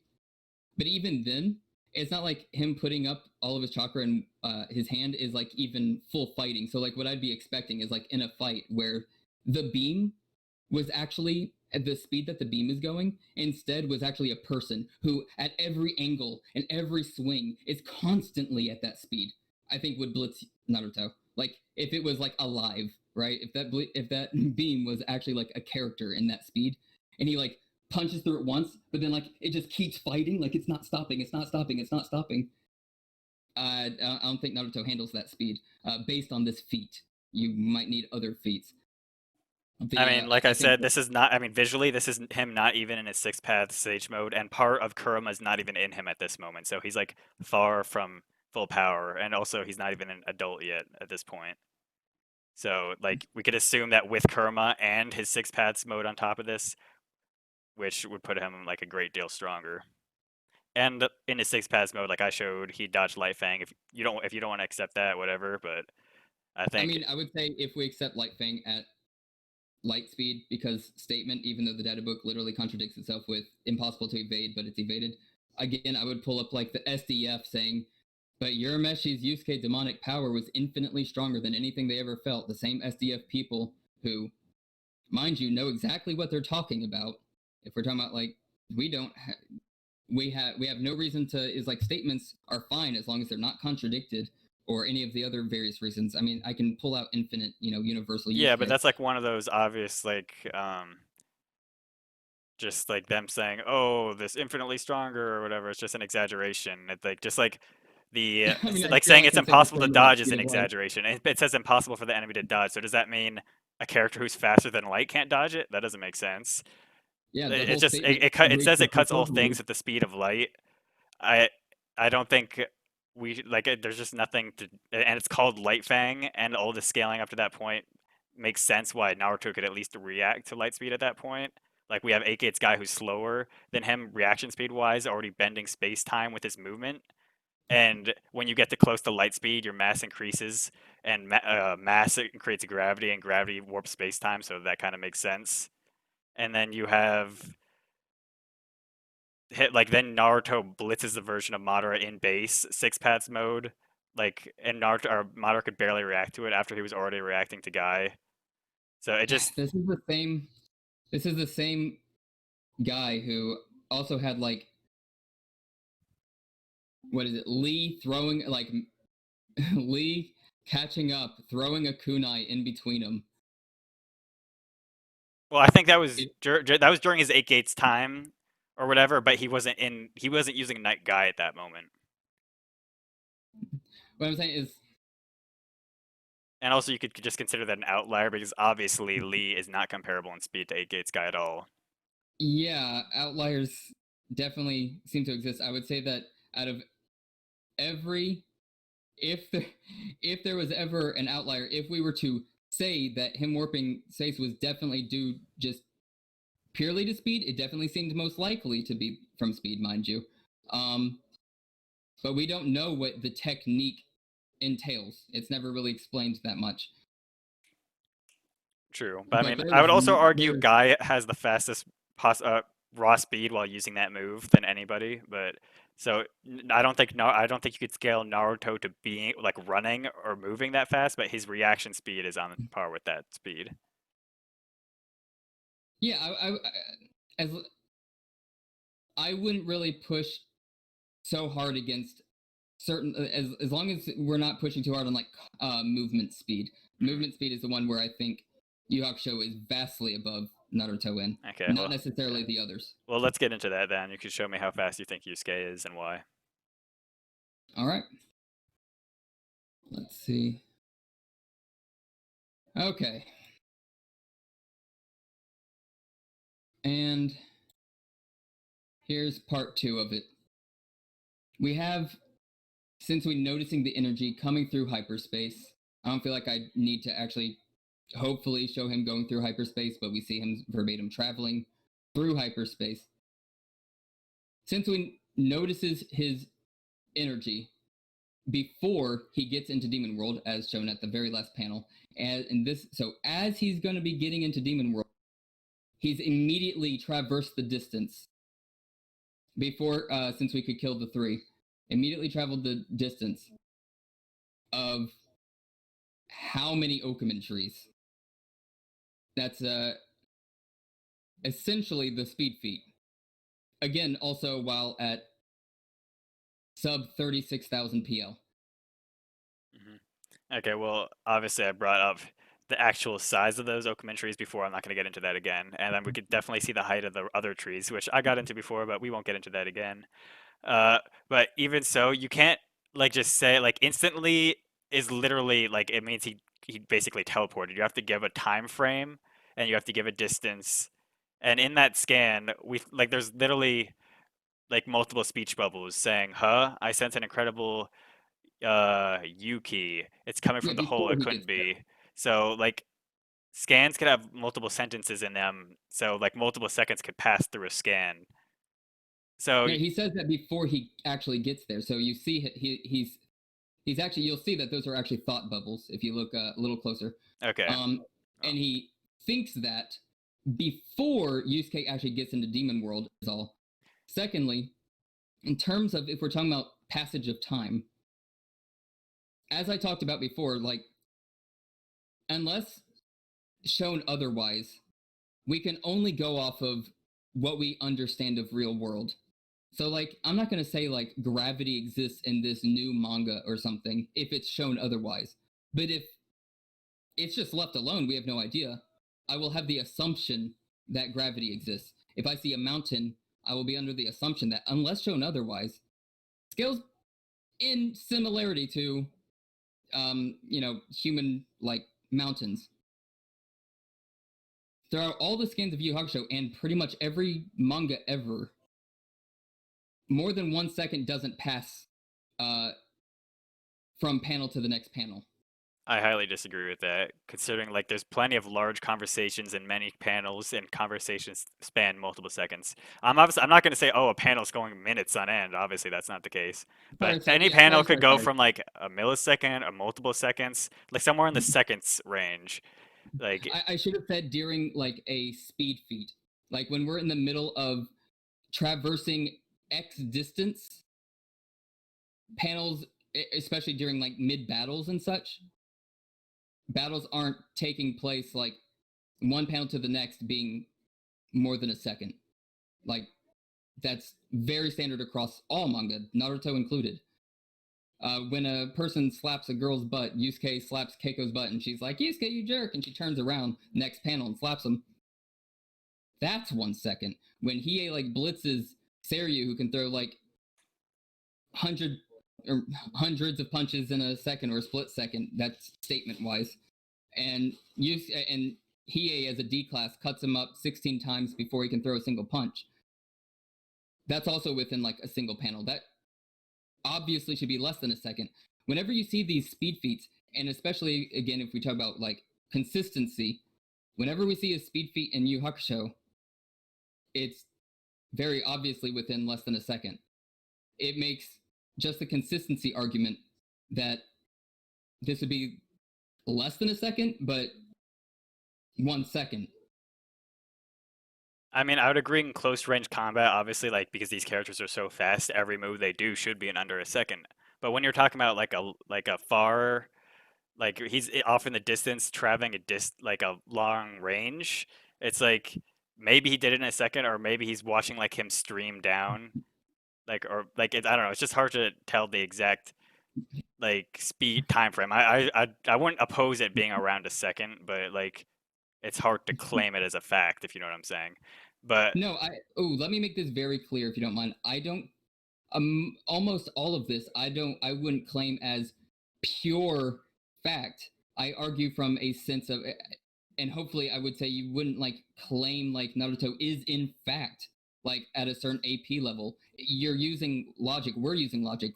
Power scaling is based on logic, and we're hopefully both people, if we're good faith actors, going off of what we think is the most consistent and accurate. So I'm arguing from a perspective of accuracy and consistency. I feel that favors what I'm talking about. okay, yeah, I just think you're taking some liberties, but yeah, I agree with you. Well, okay, so if you said that he said all that stuff before he came into Demon World, so is that line him traveling after those thought bubbles or something? Like he thought that and then he shot down all the way to the floor, or is he just coming out of the clouds at that scan? Yeah, the portal is at the top of the clouds. Yusuke is still in hyperspace before this, and he's about to get into Demon World. Okay, I thought that line shooting down from that spark in the clouds was him. No. Oh, okay. No, the thought bubbles are before Yusuke's actually in Demon World. And Okay. then the very next panel, of course, is him being there. But we don't know how long the hyperspace is, though. I'm not even calculating hyperspace. We just simply know in the very last panel that he's not made it to Demon World. So we know from the top panel where he's not in Demon World, and the next panel, he's traveled the full distance that we see from Sensui looking up to the portal, which is, you see from the beam of light, is at least positioned further back than the horizon area that we can see. Okay, so that beam of light is him coming down then, is that what you're saying? No. I'm trying to use the light beam to show you that like its position is actually behind everything else, including like the background. Okay, well, okay, so where's his starting point and where's his ending point? His starting point on the first panel, the third little frame there, his starting point is almost into Demon World, almost outside of where the like spark in the clouds. He's almost out of that area. He's not in Demon World yet. That's what the third panel is. Okay, so he came from the clouds, and then he's on the beheaded hill in the next scan. Is that what you're saying? Correct. Okay, Yes. I see. And But didn't you say before? Wasn't that his bird that was carrying him though? that was Pooh, the same person who massively scales drastically lower, much slower, weaker than Yusuke. Now, you can argue that Pooh got a transformation, but that's because he's connected to Yusuke spiritually, the same Yusuke who also just got a transformation. There's astronomically, like, if I wanted to bring up feats, I would show that Pooh is actually weak, like super weak. And then if you're going to say he got transformed, so did Yusuke. At bare minimum, because they're actually interconnected, the most you could possibly say is that Pooh scales to Yusuke. Realistically, the more accurate argument would be that Yusuke's faster, but I would merely say that Yusuke is faster than Pooh. Well, in combat speed, sure, but it's like, could you say his travel speed is faster necessarily? With literally everything Pooh ever shows ever, yeah. Okay, because like you have things Pooh's like Dragon actually Ball where extremely Goku slow. still used Kin Tone, even though obviously his combat speed's leagues above. But yeah, okay, I understand your point. I mean, we also see, it's in reverse order again. You can see that the spiral that they're going to is once again, from like where we can see beyond the horizon. But this, I will say, this is sort of a weaker one because the vantage point is really weird. Because I'm not trying to overhype anything. I understand that this is a weaker feat because then I have the one that's already been posted where he demon gunned him past the horizon. But this one here is just more. I'm stacking evidence. They run there very quickly, and we can see when they start running mid area, like each of these panels when they're running there. Am I supposed to think it took like a full second from panel to panel? Of course not. It's fractions of seconds. And then they're just immediately there. But that's kind of hitting what we already finished. And then lastly, we have like the demon gun where if I can grab it here. Upload. I hope I'm not doing all these in reverse again. Here we go, last two. Okay. If they're out of order, I guess I might have to explain. Shoot, they are. So Yusuke, he's in his transform state, which is just his full power of what he already had. Shoots out the demon gun, and it hits Sensui, and you can see in the panel where it's like all pitch black in the dark, and you can like see it traveling within the same frame. You can see that after it hits that, the next one is the panel actually right above, where he jumps after him. And he starts jumping in the top left one, the top left panel. They all are like, oh shoot, we gotta go. Or what the hell's going on? And that's including Pooh, who is at the very bottom scan. Sorry for making you jump around here. Pooh is completely left in the dust. As they, throughout the whole fight, were following the fight and following them. And you can see at the very last panel that Pooh also catches up very quickly, but like he's not even close to where Yusuke could travel. Again, I would just say that Yusuke is bare minimum equivalent to the travel that Pooh can do. This is just extra evidence, and they clear the horizon multiple times throughout multiple things, and things that are the size of Demon World, but you have shown that the trees are more accurately not the size I was thinking they were, but still over the horizon nonetheless. Okay, yeah, he's obviously definitely very fast, but can you give me an exact calc with that? Well, speed equals distance divided by time.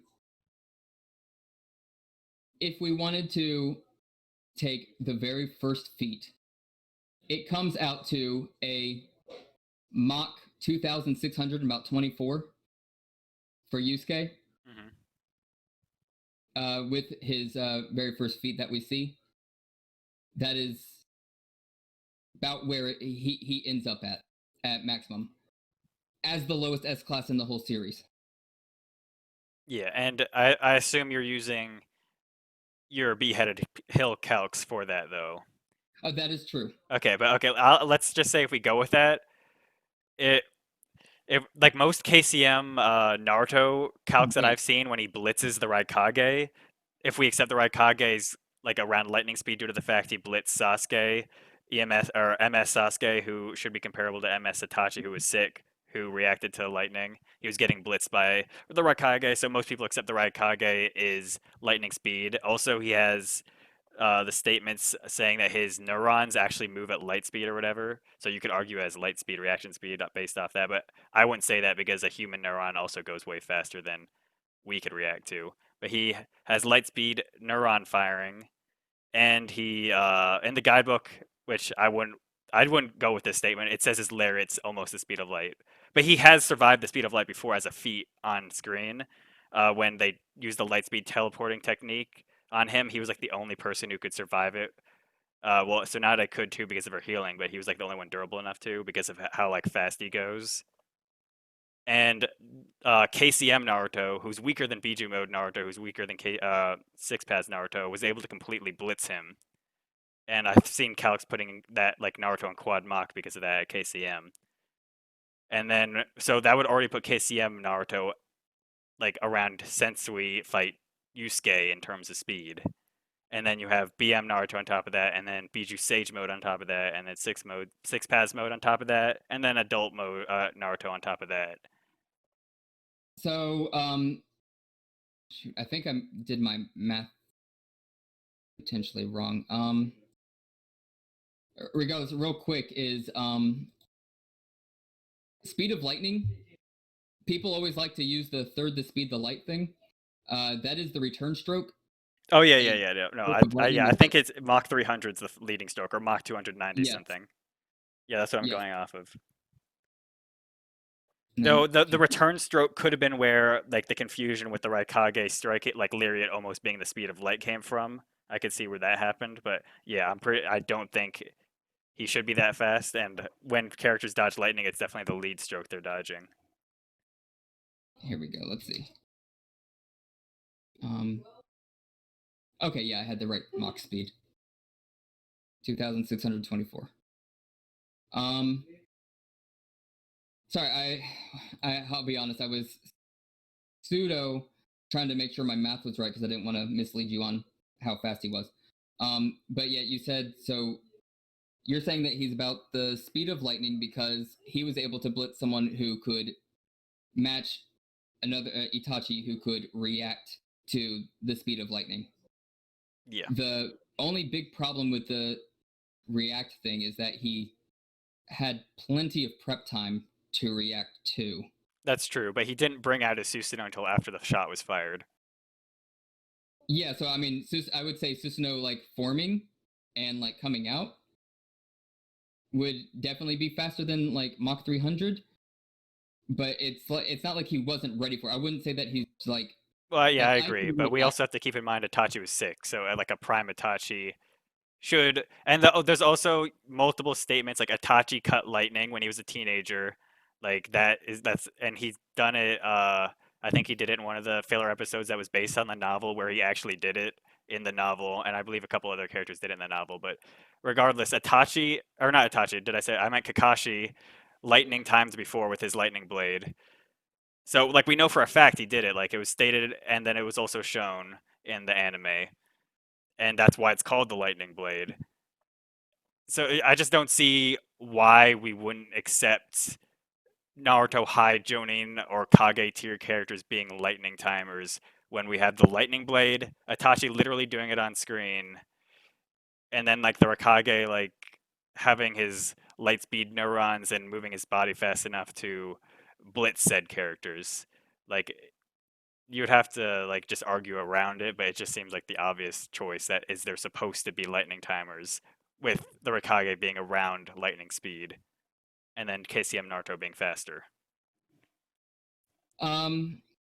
Maybe. So here, my only problem would be. So again, you're talking about pure reaction speed. The thing is like, then there's the then you have a problem of distance. Okay, so if you answer this, maybe I'll agree. We'll see. I cannot react to the speed of lightning. Obviously. That's actually false. Depends on how far away it is. Well, yeah. If Well, light- if you're someone let you know it's coming from really far away, you technically could, but even if they didn't, by the time you saw it coming, you would probably be hit. But well, no. So let's say we had a lightning bolt that came from like the moon. yeah, Like I would be able to react to that. yeah, So the distance matters. yes, it does.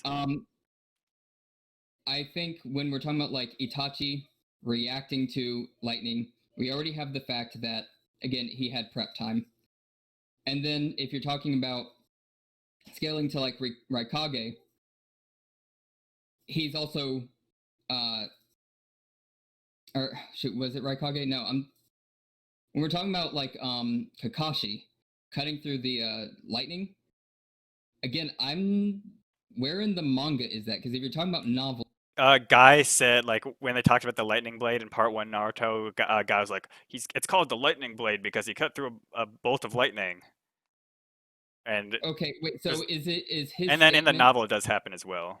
Like it goes. is his statement taken as true because Guy knows him and like he knows what he's talking about? Yeah. I mean, Like, I feel like I could easily argue the hyperbolic statement about Yusuke being like infinitely stronger than. I mean, you anything could, SDF but ever then done. there's the novel and the anime scene that has him do it. And then you have Itachi also do it. So it's like it's consistent. Wait, novels. I disagree with the novels being canon. Okay, but they even added it into the anime. So I mean, it's I like mean, obviously you could say the anime is not canon as well, but I mean you're like just ignoring official like sources that back well, up the manga at this I point. wouldn't ignore official, but that's the whole argument. Is it canon? I Canon mean, I is don't the know why it official wouldn't be. because so the manga is the primary source for a reason, unless it wasn't what was created first from the author. But what you're looking for is created by the author and overseen by the author, generally written by the author. Yeah, but also the guidebook that says Light Fang is light speed, it says it's written by the author. Just saying, like the guidebook says by Kishimoto.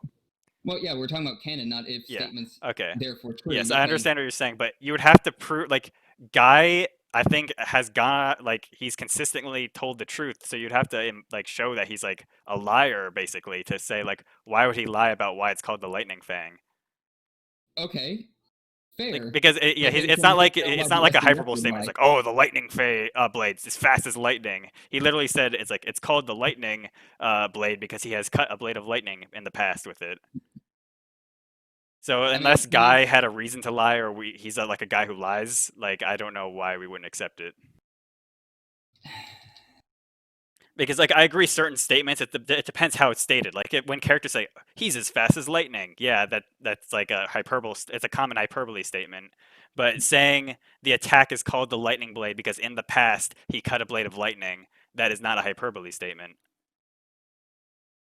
That's just a statement of what happened in the past, and then multiple feats back up this speed, and then it actually happened in the novel, and which was adapted in the anime. see if I can. It's sounding like if the statement can't be contradicted, and the person doesn't seem to have a reason to lie, then we ought to take it as true. That's what it sounds like you're Yeah. saying. Unless it's like a straight up hyperbole statement that, like, obviously there's like you could tell the difference between a hyperbole statement and Wait, not. well, I use feats and scaling to determine Well, what yes, is or yes, isn't and then I true. also I showed the feat of Naruto reacting to like the subrelativistic moonbeam, which would be consistent with him being faster than KCM mode Naruto, who is faster than lightning, who's faster than Kakashi, who's a lightning timer. I think that's pretty consistent. Like, did he go from like Kakashi's not even a lightning timer to Naruto, who's almost light speed. Like there has to be a state of progression. And Kakashi was able to keep up with Obito, who was able to keep up with BM Naruto. So honestly, it makes sense for Kakashi to have reaction speeds on that level. Um, for ease, I will accept what you're talking about for their like reaction speed. Yeah. But with the statement, Sensui's statement, he has no reason to lie. He's not contradicted. For the SDF, they have no reason to lie. They're not contradicted. For how they explain like what it is to be S class, and or no, what they explain A class even. Shoot, Yu Hakusho, A class, and we're looking for where is it? Like talking about like in depth, talking about how A classes are like the various gods of religion in terms of power. In fact, he even refers to angels. You have other statements talking about like the S class people. Or shoot, you know what? Even better. We know that these religious gods exist because that's literally what Enma is. Yeah, but as far as I'm aware, Enma's like weak sauce. He would be like, no, not Ko-Enma, his father. Does he have any feats? I mean, why would Ko-Enma lie? And he's definitely not Well, contradicted. how strong is Enma stated to be? Strong enough to cause will be able to embrace heaven and earth, and he does rule over all of heaven. I predict a shakeup more violent and widespread than the Great Kanto earthquake. Mount Fuji may well erupt, which would take about country levels of force to cause it to erupt. And that's just the collateral damage. Our punishment will be worse. Basically, talking about him being angry and that he can cause havoc over like a planetary distance. This isn't a potency thing, but we have scaling for potency. He would be scaled into like A class, unless you want to make him weaker because he. Yeah, but it doesn't say make he'll him do that in weaker. one attack. Like that would be his rampage would do that. Like I'm sure, like if an A class or an S class rampaged with enough time, they would definitely ruin the world. It would be completely destroyed. Well, not like blown up, but like people when people say a nuclear war would destroy the world, they don't mean the Earth's gonna blow up because all the nukes together can't even put a dent in the moon. But I it's never like, brought up Enma to talk about how strong he was. You were yeah, asking if like, yeah, I okay, scaled. yeah, I yeah, brought up yeah. Enma I'm to just say that saying, Enma but like was if we're like for A classes, like I'm just saying we don't have a picture of how strong that is. It means he's strong enough to cause country level plus damage in a reasonable amount of time, but it doesn't mean he could do it in one attack. That's just all I'm saying. A class is stronger than Taguro, weaker than Sensui. It doesn't matter because Yeah. end of series is he's fighting end of series like S plus class Yusuke, not Yeah. an A class. Okay. I'm just saying, talking about statements here. Like we could say that we have like the god of Christianity is an A class because statements. There's no reason to they contradict. In fact, it's supported with Sensui later talking about angels, which falls directly towards like Christianity. Other things have like jinn and such, but generally not angels. Doesn't matter. I don't care about the statement things. I don't accept them for Yu Yu Hakusho unless there's feats and scaling to support it. That's why I push back on the statements for Naruto. Yeah, I'm just saying there is feats that support the Naruto statements. Yeah, I guess it's just the canon non-canon thing. Okay. Let's see. So I guess we covered so the last thing, I already covered scaling because most of the feats with Yu Yu Hakusho ending the way it did is scaling. Already been covered, but the feats that I'm bringing up are just when they're like literally like absolute magnitudes upon magnitudes weaker.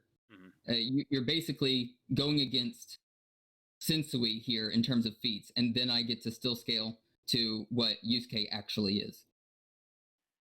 Okay, so Before I go in, I'm gonna move into like the ability section and say why I think Naruto would win in a fight. Do you want to bring up any last thing about power or speed that you thought that you No, didn't no, bring no, up? go ahead. Yeah. Okay.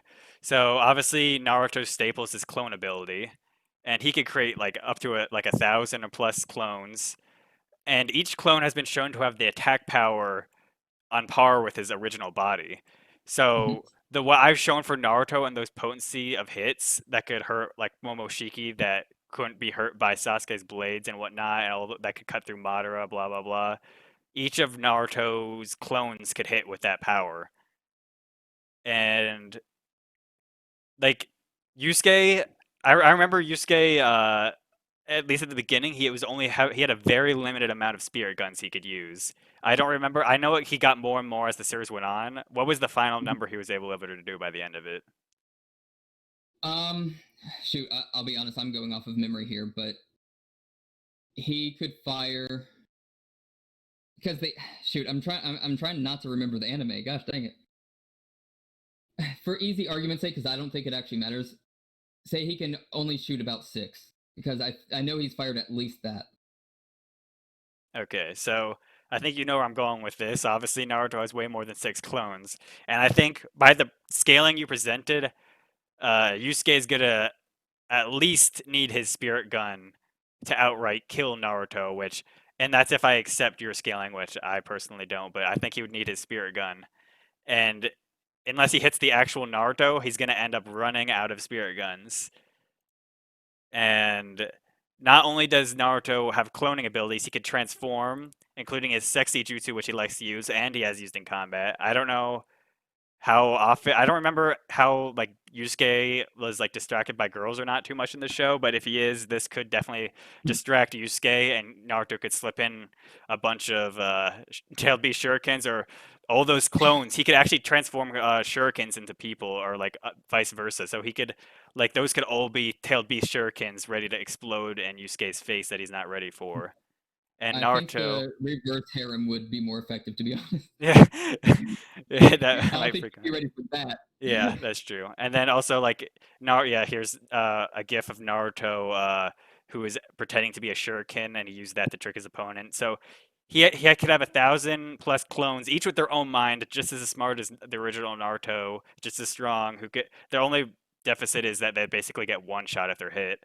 But so each one could come up with their own plan and do something similar to this. So you could have thousands of people planning stuff like this, and each Naruto, I believe, is more powerful than Yusuke. We saw when Naruto made his clones during the war, each one was stronger than even like the Kage that they were like, or whoever he was with. Like he was like on par with the Kages, if not above them. And that was just a clone that we were like watching the whole time, fighting like the third Raikage and whatnot, showing they have a Hmm. massive amount of stamina. And another stamina showing for Naruto is when he gave like literally every like all the thousands of soldiers in the war, he gave them each a Kurama cloak that like multiplied their power by 4, and which is a huge number, especially considering how strong each ninja is. And then Naruto was still powerful himself, being able to fight like Obito and whatnot. So like even if Yusuke was on Naruto's level or above him, which I don't think he is, Naruto could still just win due to his versatility and his abilities. Like Yusuke could punch and he could shoot a few spirit guns before he runs out. Like I just don't see how he would win unless Naruto was like really stupid and messed up. Okay. Yeah, I think mostly what you're thinking of in scaling is that Naruto is above the Sensui feats, and even then, I just uh, made it easier and just said, okay, Sensui bust maybe something like the size of an island, even. Even if you don't agree with that, like for me, I consider that a very big. Uh, I of course heavily disagree with that. But even if he busted just an island with the air pressure of his punch, which of course would be AOE against all the clones and such. Again, you said you disagree with the scaling of Taguro. I showed, or like with the series rather, I showed and explained through multiple feats that 10% increase in power is like a minimum of a 2 times increase. Honestly, the gap between class to class gets even bigger and bigger, so it should be take even less of an increase for the same amount. Yeah, but And if you'd have to like if you're going off the power level argument, like he says, "Oh, I got 10% stronger" or whatever, but in regards to what? If he got 10% stronger, but it was really 2 times stronger, it's not 10% stronger unless it was a 10% gap in his power level, and a 10% gap in power level is a 2 times actual strength difference. But we don't know Togoro's power level or if that's what he was talking about. Like if he says a 10% gap, we would assume he just means his power and stats in general, which clearly isn't the case though. So I mean, it could just I mean, it's just weird. Like I mean, it kind of reminds me in Dragon Ball, like with like how like Frieza's percentages and how like some characters are 20% stronger and can stomp others, but then like Frieza was like 20% weaker than Super Saiyan Goku, but fought him to a standstill. Like it's just weird. Authors aren't good at math half the time. I mean, it's just like I uh, understand where you're coming from, but it's just like it's so like not concrete or like set in stone. Like I it's just really disagree. hard to say he's stronger than Naruto when Naruto has all of these feats and which backed by potency, which I showed as well. I think you're making it convoluted. He shows like he states his percentages every time. He never states I'm now 2 times stronger. So like 45% to Guro. He goes 45% and like solos a team of like low C class to B class demons. Um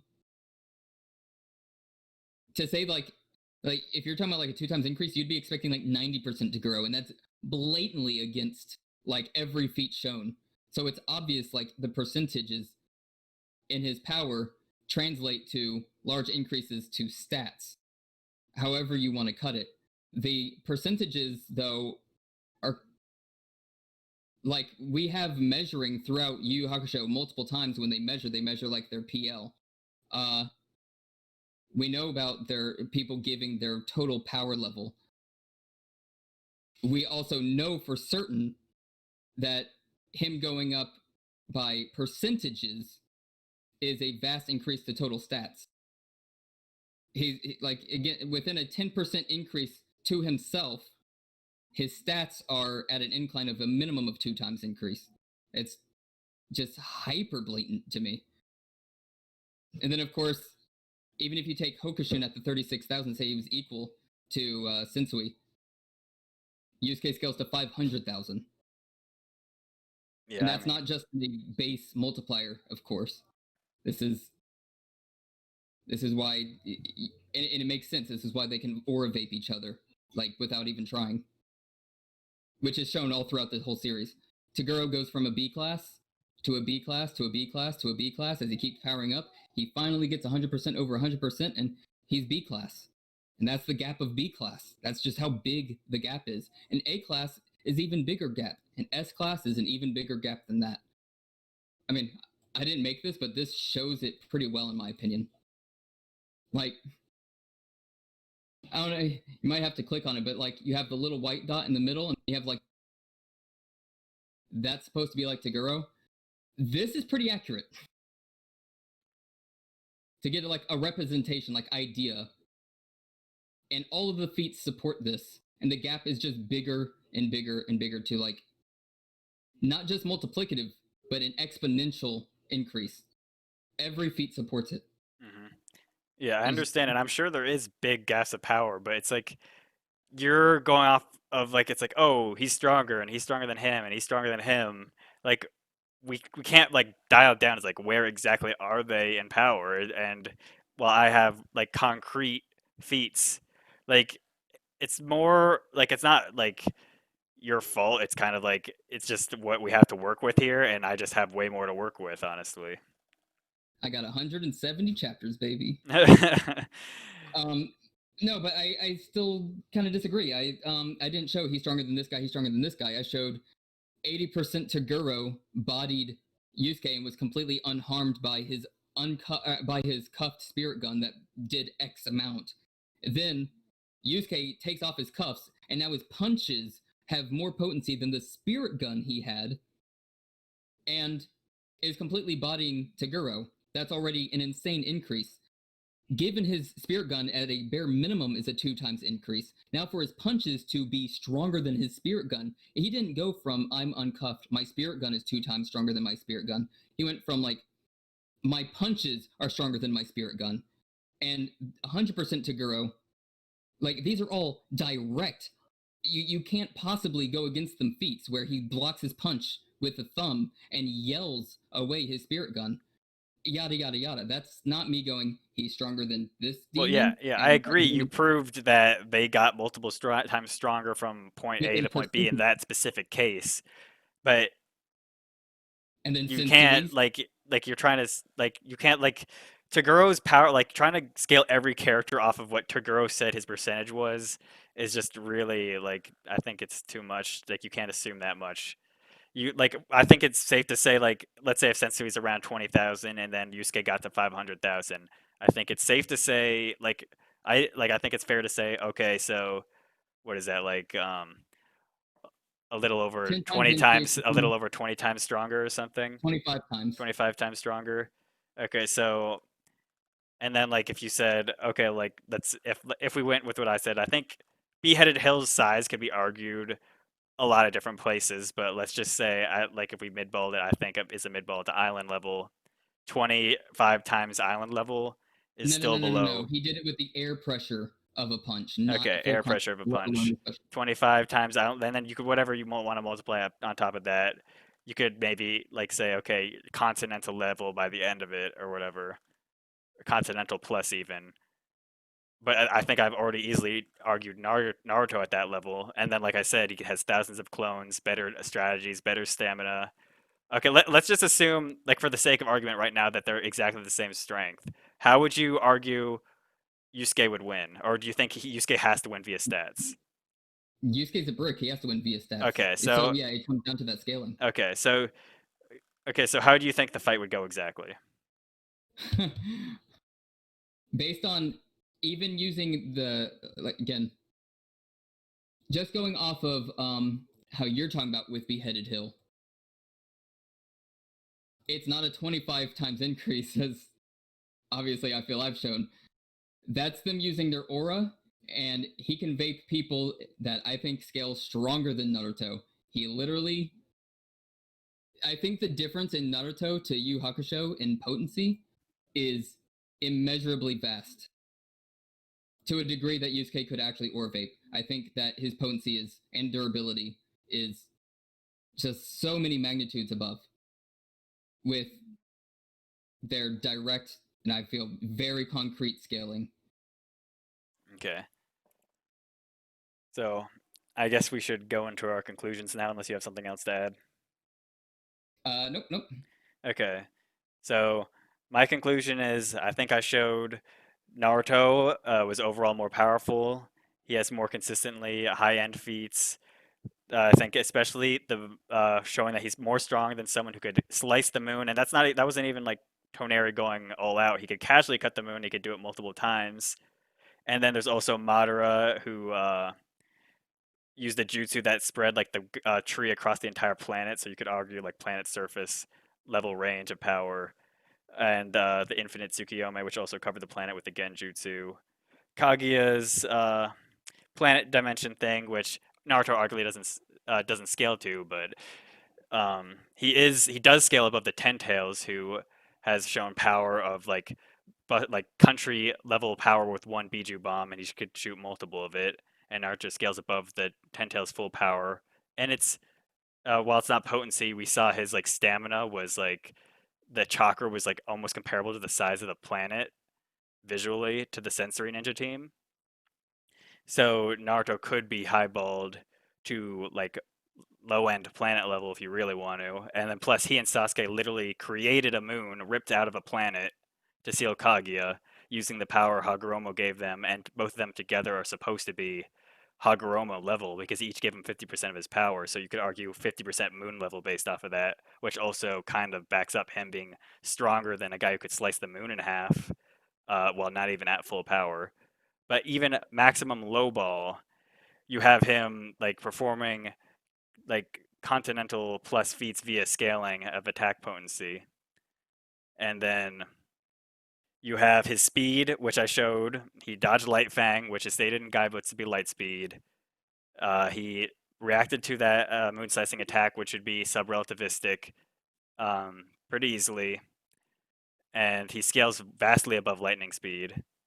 And I don't think you proved that Yusuke could outright blitz him, or is even faster in general, but you definitely didn't prove he could blitz, in my opinion, since Naruto reacts to light speed attacks.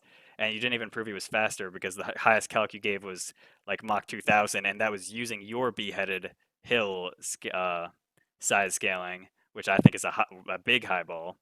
And then even if you multiply like him being 25 times faster than that at like the end of it, that's still only sub-relativistic. And ability wise, you would even admitted if they're the same power, Naruto has this in the bag. So if you think we argued them about the same, then that means Naruto wins by your own admission. So Yusuke has to be stronger, which I just don't think you proved. And I think your argument really relies heavily on the beheaded hill feet size, which I think is heavily contested, and I proved that it's heavily contested. And a lot of assumptions on scaling, which even if they're logical assumptions, they're still assumptions. Well, I basically use like solid feats and evidence and statements, and that's why I think I won the debate. Okay, go ahead. Okay. Yeah. I think I showed that when we're talking about AP and DC, that when we actually broke it down to the AP feats and he was doing scaling, that it was only showing to be, we'll say, continental at best, if even that. Talking about like Toneri slice and things is mostly a DC feat, requires scaling from prior things. Nothing AP has them any higher than that for sure. Whereas I showed Yusuke and the actual scaling, he's talking about like 25% times more powerful. I don't know why. There's nothing that shows that the scaling works that way. Every feat shows that it scales the way I'm talking about. It's not refuted past that doesn't feel right to me, is how it seemed like to me. When we're talking about speed, he's arguing against a Mach speed that was talking about like Sensui at the like Sensui's level of PL. Whereas we're talking about he's not against Sensui, he's against end of series Yusuke, who is not just 25 times more powerful, but exponentially like 25, like to the exponent of 25 times more powerful of 2 times multipliers. Secondarily, I would agree that Yusuke doesn't blitz, but that his Naruto's reaction speed isn't enough to warrant him not getting completely like ran circles around.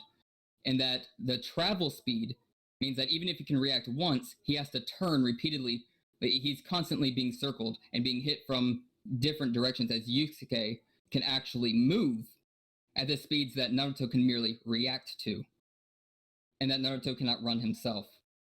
So he's always being pushed in a corner. Let's see, what else? Oh yeah, I suppose the last bit would be, I feel like the beheaded hill thing can be contested, but only in a sense of subjectivism, in which case the best way to go about that is being as accurate and consistent as possible. I feel I've shown that Beheaded Hill is most accurately and consistently shown the size I'm saying, with all of the consistent and multitude of scans that show the take on Okumin trees and what it means for like the size of an Okumin tree, and how Beheaded Hill scales to that, where there's the Okumin trees that are clustered together at a 3. The only ones that are that size are the large ones, and that's the ones that we see next to Beheaded Hill. That just makes it more accurate and consistent, and all the other scans showing their size. To say that it's more accurate and more consistent to take it at a smaller size, I feel is to ignore consistency, honestly. And given the actual scaling of it, yeah, basically Yusuke just completely outscales. The scaling Yu Hakusho is superior, such that he can easily just aura vape with aura that is absolutely way more massive, that it doesn't even matter about the clones. Even without the aura, just off of what Sensui busted with the air pressure, Yusuke again isn't just 25 times stronger, but like a 2 times multiple increase to the 25th power times stronger. and the air pressure alone would just blow away Naruto and his clones. So for that reason, Yusuke, kind of like Superman restricting himself to no powers, would absolutely destroy, a building level character who has extra powers. Yusuke just wins. He just stomps. And that's how I take it. Okay, well, good debate. It was a long one, but it was fun. Yeah, sorry, man. Yeah, it's okay. Anything else Okay, you want to say before we head out? No, well, I guess, you know what? Yeah, thanks for having the debate with me. It was really cool. Was fun. Sorry it took so long, but hopefully you enjoyed it. Yeah. And yeah, have a good day, man. Okay, yeah. Yeah, you too. See ya. All right. Ciao.